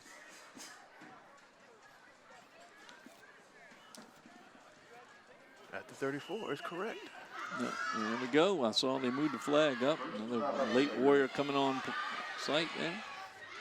So Hughes in the shotgun. Going to go back to pass. He's going to look at number 7. We got Adam Hatcher instead. Scott, but that's Gale. I'm sorry, you're right, Hatcher. Yep. Adam Hatcher picks up an interception.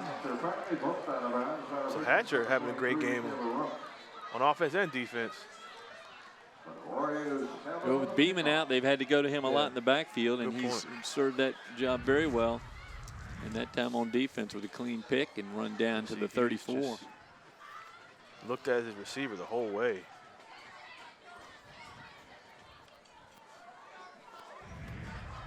So it's 1st and 10 for Kecoughtan at the 34-yard line. As Davis in at quarterback.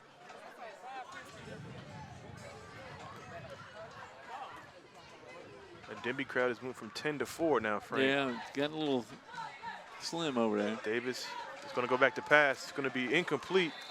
Intended for number 24, Christian Cole, who had a big play earlier in the game. Yeah, and that time he's tangled up with the defender. No penalty on the play, but got tangled up and a little late to the spot. Davis working on getting that ball out a little quicker.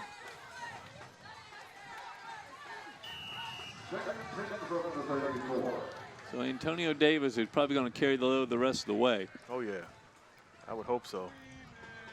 Let Melvin have a break. 2nd and 10 from the 34. Davis gives to Hatcher. Hatcher with another good run. Still going down to the 25-yard line. Behind the block of Jalen White. Now this is where, Bube, you know, that we haven't seen any subs on that offensive line. Yeah. You see Lee sometimes stepping in, but he plays regularly. Yeah, you're right.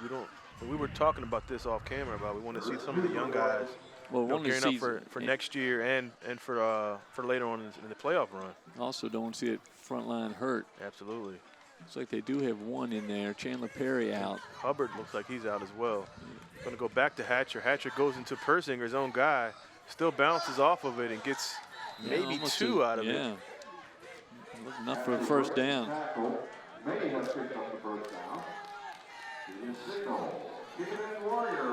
We got wearing 57 for Kecoughtan. Looks like he's out of the left offensive tackle. Don't have Hubbard, it looks like. have him on the roster.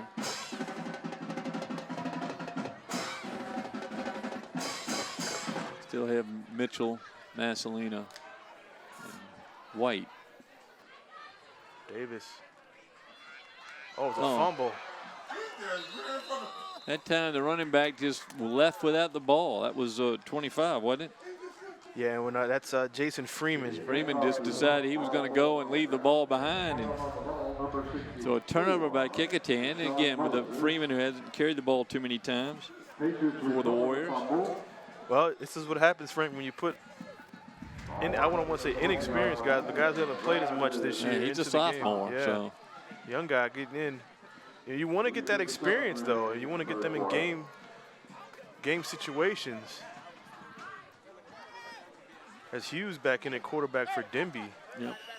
See Joshua Lee in the front line defensively now with Mitchell and White. Kecoughtan's second turnover, Frank. 2 fumbles. Quick handoff right into the back of Xavier Marshall for the Warriors. He's able to make the tackle.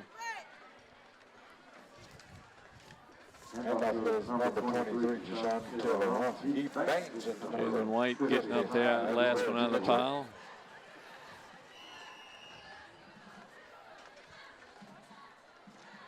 So 2nd and 9 for Denbigh with Joshua Hughes at quarterback.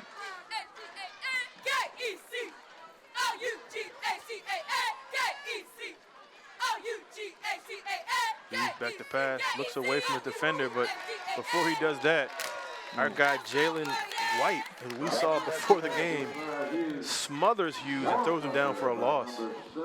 Not many receivers open on that one, and Hughes was trying to roll out. Number 7 for Denbigh, Kaheem Scott coming in the left sideline, may have had a chance, but Hughes didn't have time, and White flattens him back on the 12-yard line.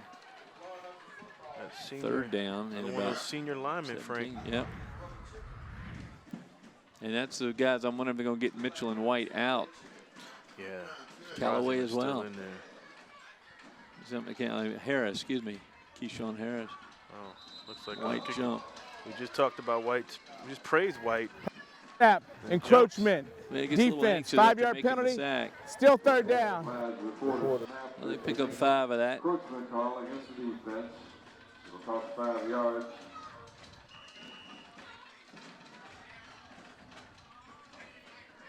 So it's going to be, what, 3rd and 13 now, Frank, from the 17. Hughes back to pass. Oh, almost had him. That was Andre Brown. He got bumped at the end. It looks, I don't know if that ball got tipped on the way out.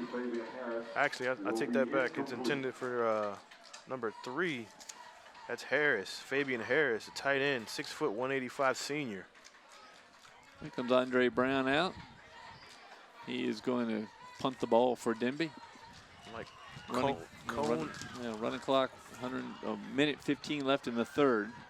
Fast-moving second half of the game now that it's 35-0 Kecoughtan. Looks like Moselle is going to be deep for Kecoughtan at the 45. I don't think Brown's going to kick it that far. He hasn't so far today. Need one more player for the Patriots.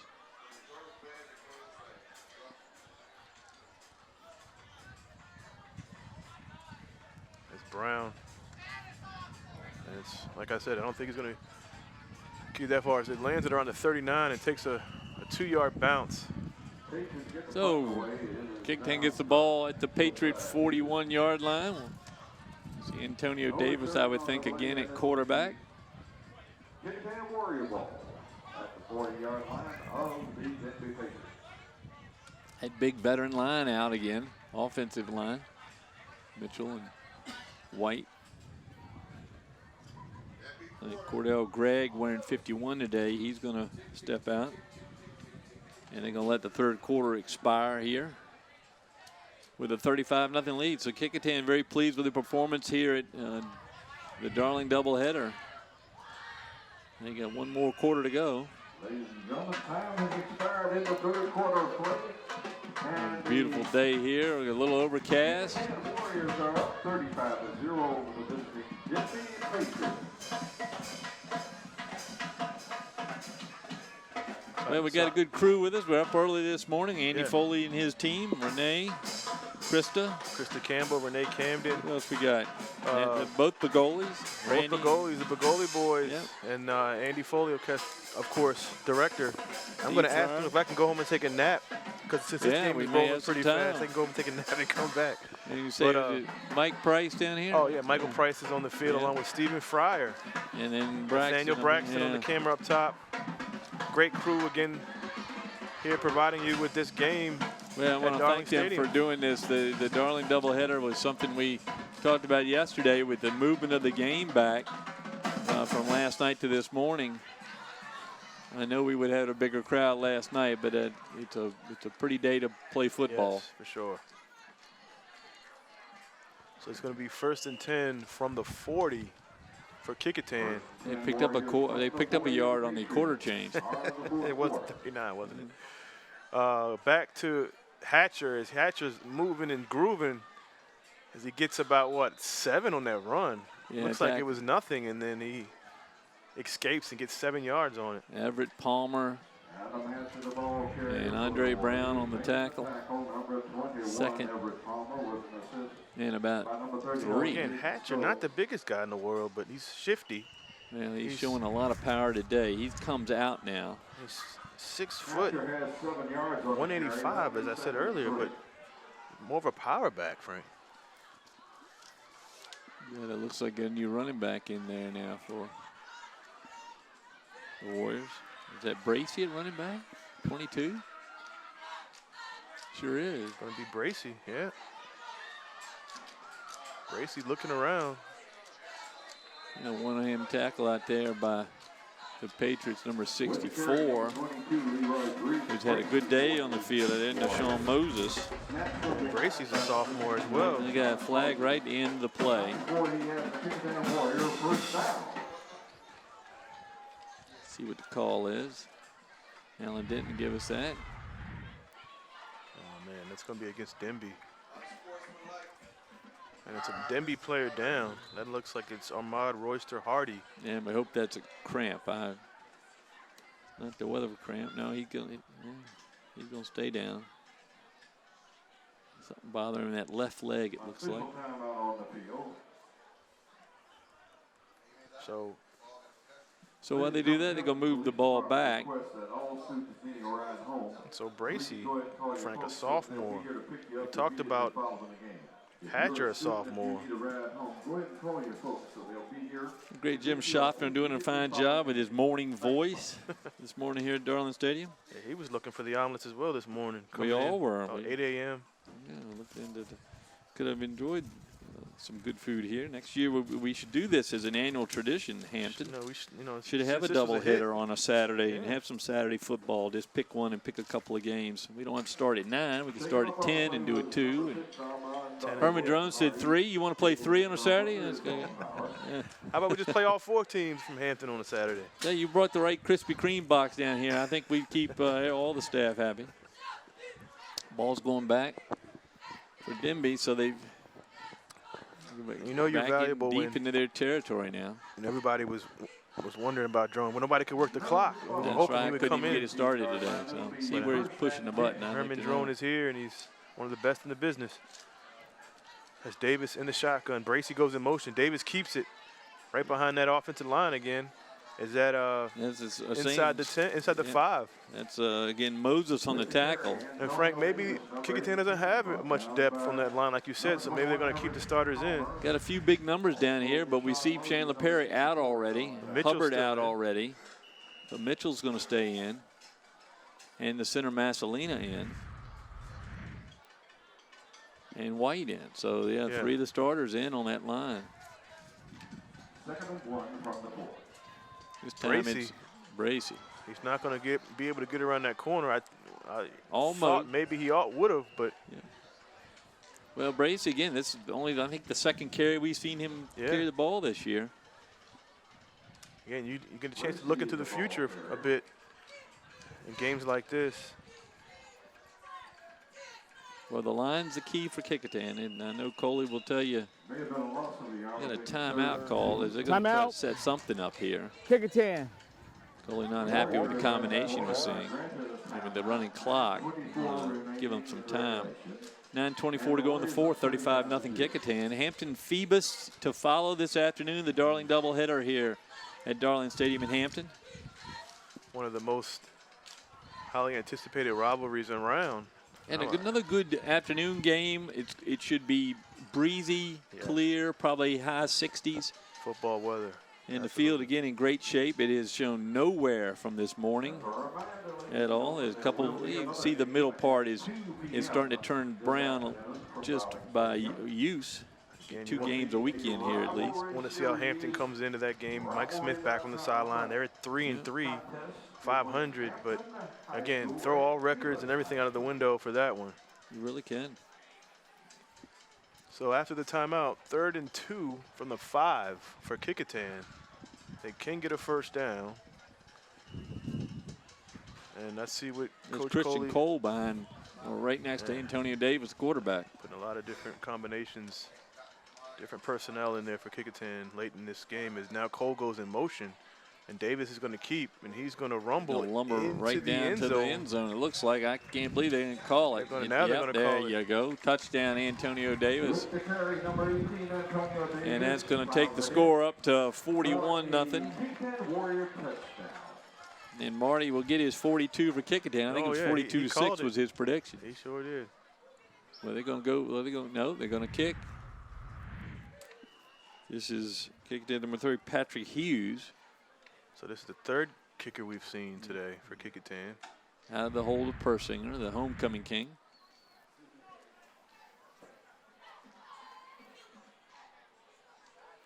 That time about kicked the homecoming king's hand over the bar. Nope, didn't get it. So no good. Hughes No good.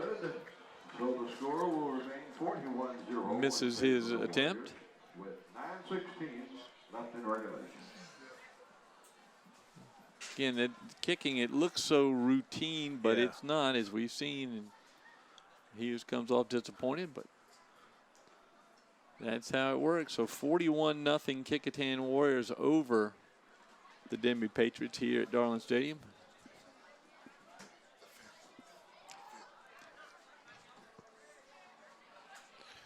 So As the teams line up, Kecoughtan now, I think, can turn their gaze on the next 3 regular season games, and in particular next week's against Warwick, which has been really become a highly anticipated matchup. It's going to be a Thursday night game, and it's going to be again a big game for both teams as they look forward to this Class 5 playoff run. I'm going to say hello to our friend Matt Hatfield out there. Matt now with that great show 757 at 6 on ESPN Radio. And then, of course, doing his radio show this morning with Coach Ed Young. And here's the kickoff by Bowen down to the 17-yard line. Picked up by Everett Palmer. Palmer again with the... Palmer gives it up almost to the 30. Kicking away. They're still kicking away from Scott. They learned their lesson about Kaheem Scott. Nearly broke a couple. So it looks like they're going to go back to Hughes at quarterback. Very impressed with Higgs earlier in the Higgs being game. a sophomore, Hughes the junior. A junior. So you got some youth over there. They stick with the program. They'll be better as they get older. So Big George, Keyshawn Harris still out there on the line for Kecoughtan. Actually, take that back. They got Higgs at Higgs quarterback. back in, yeah. And then Denby's going to have to call a timeout. They're pointing or counting players. No. Timeout. Denbigh. So the sun keeps shining through the clouds more and more as the morning goes on. Hopefully that means a sunny afternoon here at Darling Stadium. Again, fall came in right behind Tropical Storm Michael on Thursday night. By Friday morning, the temperature had broken, and so as well as the power grid, but both off in the morning. I'll tell you, the cold shower at 6 o'clock this morning will drive home the importance of power in my house. Also, my failure to get that gas line put all the way over to the water heater when I put in the new stove recently. And I know so many of our fellow Hamptonians are without power this morning. I know most of my neighborhood, half of my house, but most of the neighborhood without any power. So we're glad to have what we have. So Higgs back at quarterback to Rump. Good run. This kid can play. He can. Tackle down by James about a 9-yard May. run, 9-yard gain. So the kicker out. Getting a little play on defense. So a few subs in the game for Kecoughtan. Big George out, probably for the game. Taylor Rump on this. They like that little outside scheme as they get him in space for a 9-yard run. 2nd and 1, back to Taylor Rump. This time he comes near side. Good cut as he gets a first down about the 45. At that time, Gabe Simon out there on the corner.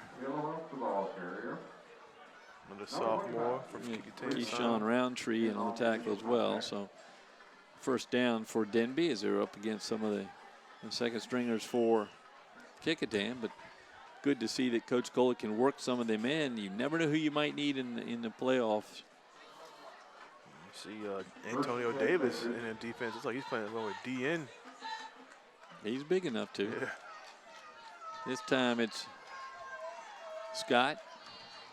And Scott with a good pickup. Still going up over the midfield down to the 34-yard line. Royster Hardy on the carry. And, you know, Marty O'Brien could be dead on if Denbigh could punch one in here late in the fourth quarter. 41-0, but Denby's driving. Running clock is going to make it probably the last drive of substance here for Denbigh, so they're going to try to put something on the board. This Kecoughtan, I'm sure, wants to get the shutout. Ty Higgs hands off again to Tyler Royster Hardy. I'm sorry, Royster Hardy on the carry. Brought down there by the Warriors, number 57. We don't have on our roster. He stopped on the play on the Warriors number 57. We'll have to get new updated rosters for the next few games. Guess they didn't get the memo. Few players moving in. So a 2nd down and 9 for the Patriots. Back to Taylor. That's Cohen's. Yeah, number 18 is Freddie Cowan. I'm sorry. 5'5", 140-pound senior. He takes it down across the 30, right at the 30. Freddie Cowan, number 18, with the carry. All those running backs, short in stature, but tough. Big in heart. Yeah. Absolutely. And that's the only stat that counts as long as you keep remember, playing.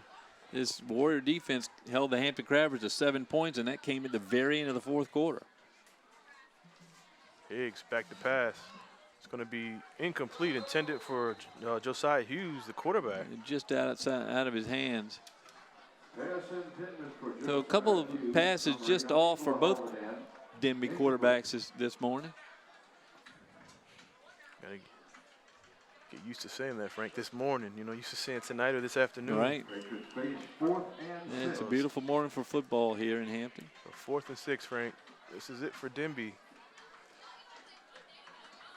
Marcellus Harris going to go ahead and have his team go for a first down here.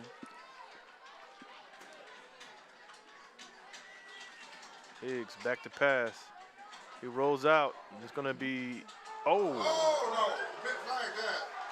that should be a flag. Well, the problem I think they're having with throwing the flag is that both of them were going for the ball. The pass was ducking down. Harris very upset about that, but I'm not sure that was intentional in any way. I think the throw was going to be picked, but it started to die, and then both players came at it. Now they throw a flag. That might be against the Denbigh bench, though. It may be.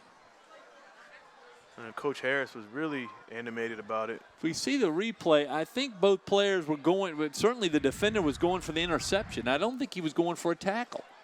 But you see Higgs just kind of threw it up for grabs. And it just, it's a dying duck, and you watch, see the defender come in. Oh, no, man, that's got to be a penalty, man. Yeah, he had crossed his arms and come in. That has to be a flag. I thought he was going for the ball, but it looks like he thought it was he went straight. He went they did call it on Kecoughtan. Yep. So they're going to get it.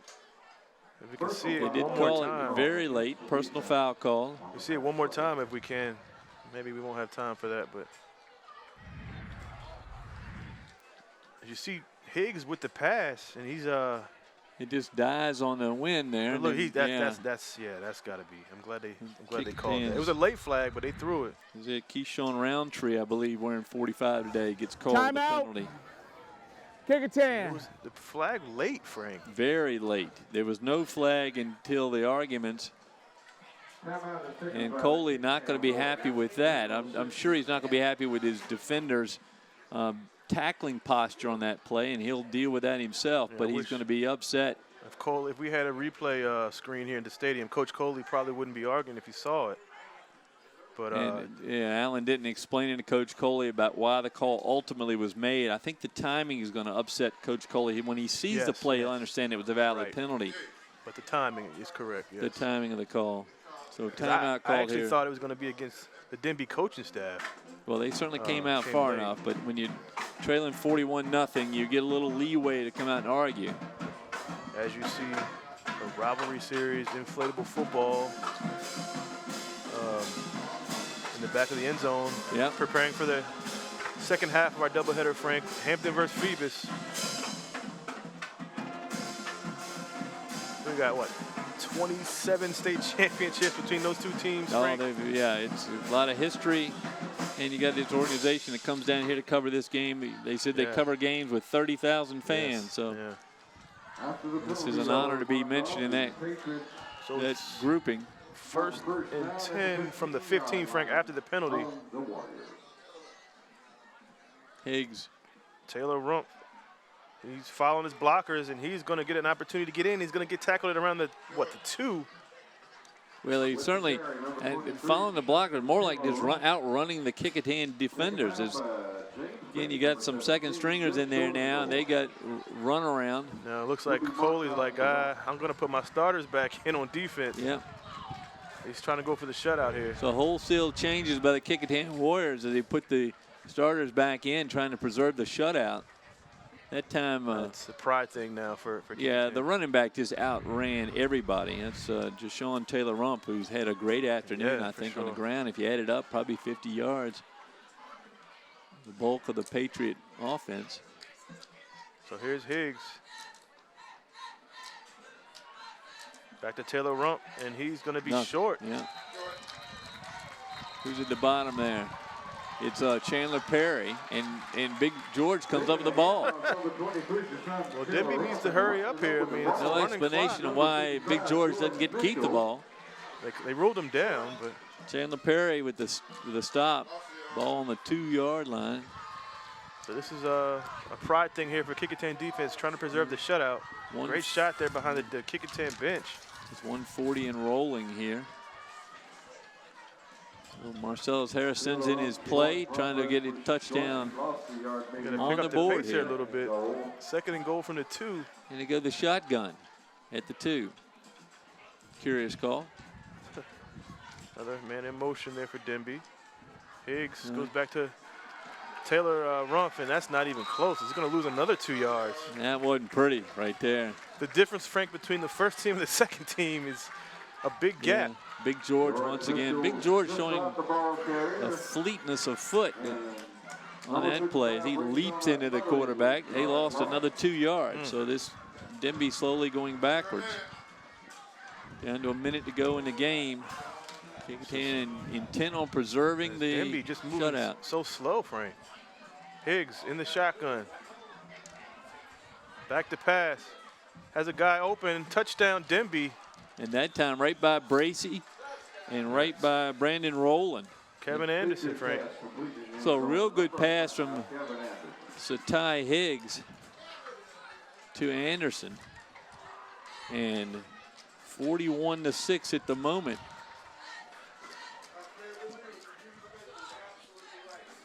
You know, Coach Coley will not be happy with that, but that's it's a mopping up time and time to see his other players play, so he can't be but too upset. Marty O'Brien right now is right on it by 1 point. He predicted 42-6. It's 41-6. They're going to kick from the left hash. They're going to go for two. So Kecoughtan's got to adjust. Bracy quickly going over to the receiver and not in time. He almost dropped it, but he's in for the 2. And Kecoughtan misaligned. Bracy nowhere near where he should have been. And Rowland, the two of them that got beat on the touchdown pass also get caught off guard. And so now it's 41-8. And Bracy talking to Rowland and trying to figure out what happened there. Not exactly a quick snap. Just they were not in position as they moved to the left hash.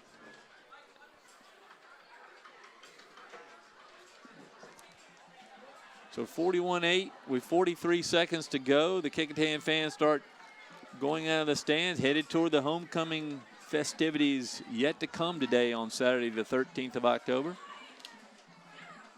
So a good homecoming performance by the Kecoughtan Warriors. Gives them their 5th win on the season. Moves into 5-1 in district. Great opportunity for a home playoff game, Frank. As they keep winning, they have 3 tough games left. Warwick, Phoebus, and Gloucester to end the season, but they still win in the 2 hunt. or 3 of those. They're 7-2 in district. Yes. Number 15 and the pass to number 20, Darrell Cohen back deep to Picked to finish middle of the pack. Picked to finish 5th. Yeah, they were. So Brown, utility player, is going to kick a short one. It's going to be picked up by Callaway. Uh-oh. Callaway might take this to the house as he's tackled it on the 39. So Callaway takes him out of bounds, takes the ball down, gets knocked out of bounds about the 36-yard line. This may become a little rivalry here with the way we've seen the last few minutes played. Very hard hitting today. The ball on the 36.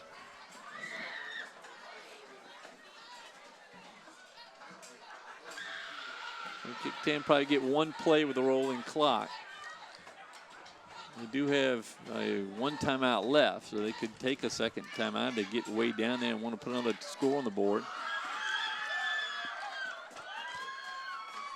No, they don't roll it. Well, we look at the mathematics. 41 minus 8 is 33. So there's no rolling clock now. So Antonio Davis at quarterback. Bracy is the running back. It's like Christian Cole comes in. It's a new quarterback, Frank, as you said. It's number 19. Oh, it's 19. Trayvon Stanback. So Stanback's going to get the call. 5'10" sophomore, Frank. Another sophomore coming in, getting some time. Clock still running as the ball was, or the player tackled in play. So Stanback's going to get 1 more play. Maybe quarterback of the future, Frank, maybe. Yeah, that or they're not going to let him take but the 1 snap. Coley says that's it. We're done. And Kecoughtan secures their 5th win of the year, a 41-8 win over the Denbigh Patriots here in game 1 of the Darling doubleheader. Great homecoming win for Kecoughtan. Well, it certainly gets the festivities off to a good start. No parade today, but a big festival tonight. We wish all the Kecoughtan Warriors a great homecoming day and evening. And Wubei, we saw what we thought we'd see out of Kecoughtan. Yeah, the power line, and we saw some great running. I mean, that's their bread and butter. Their offensive, defensive line. You know, Melvin. You know, we saw what he can do, rushing the ball, and he actually threw a couple passes that I alluded to early in the game. But you know, Kecoughtan just did what they do, and they moving on. Like you said, their 5th win of the season. Have a couple tough games coming up, but you know, putting themselves in a great position for that playoff run. Well, we'll take a break now here for the crew and the staff of HSC or HCS and LSC 48. It's the school officials, the stadium officials, and the TV officials get straight as we go to our 2nd game of the day at 2 o'clock today, Hampton and Phoebus. So on behalf of our whole crew here at LSC 48, this is Frank Edgar along with Wubei Gabre signing off. The final score here at Darling Stadium in the Darling doubleheader game 1. Kecoughtan 41, Denbigh 8. See you soon.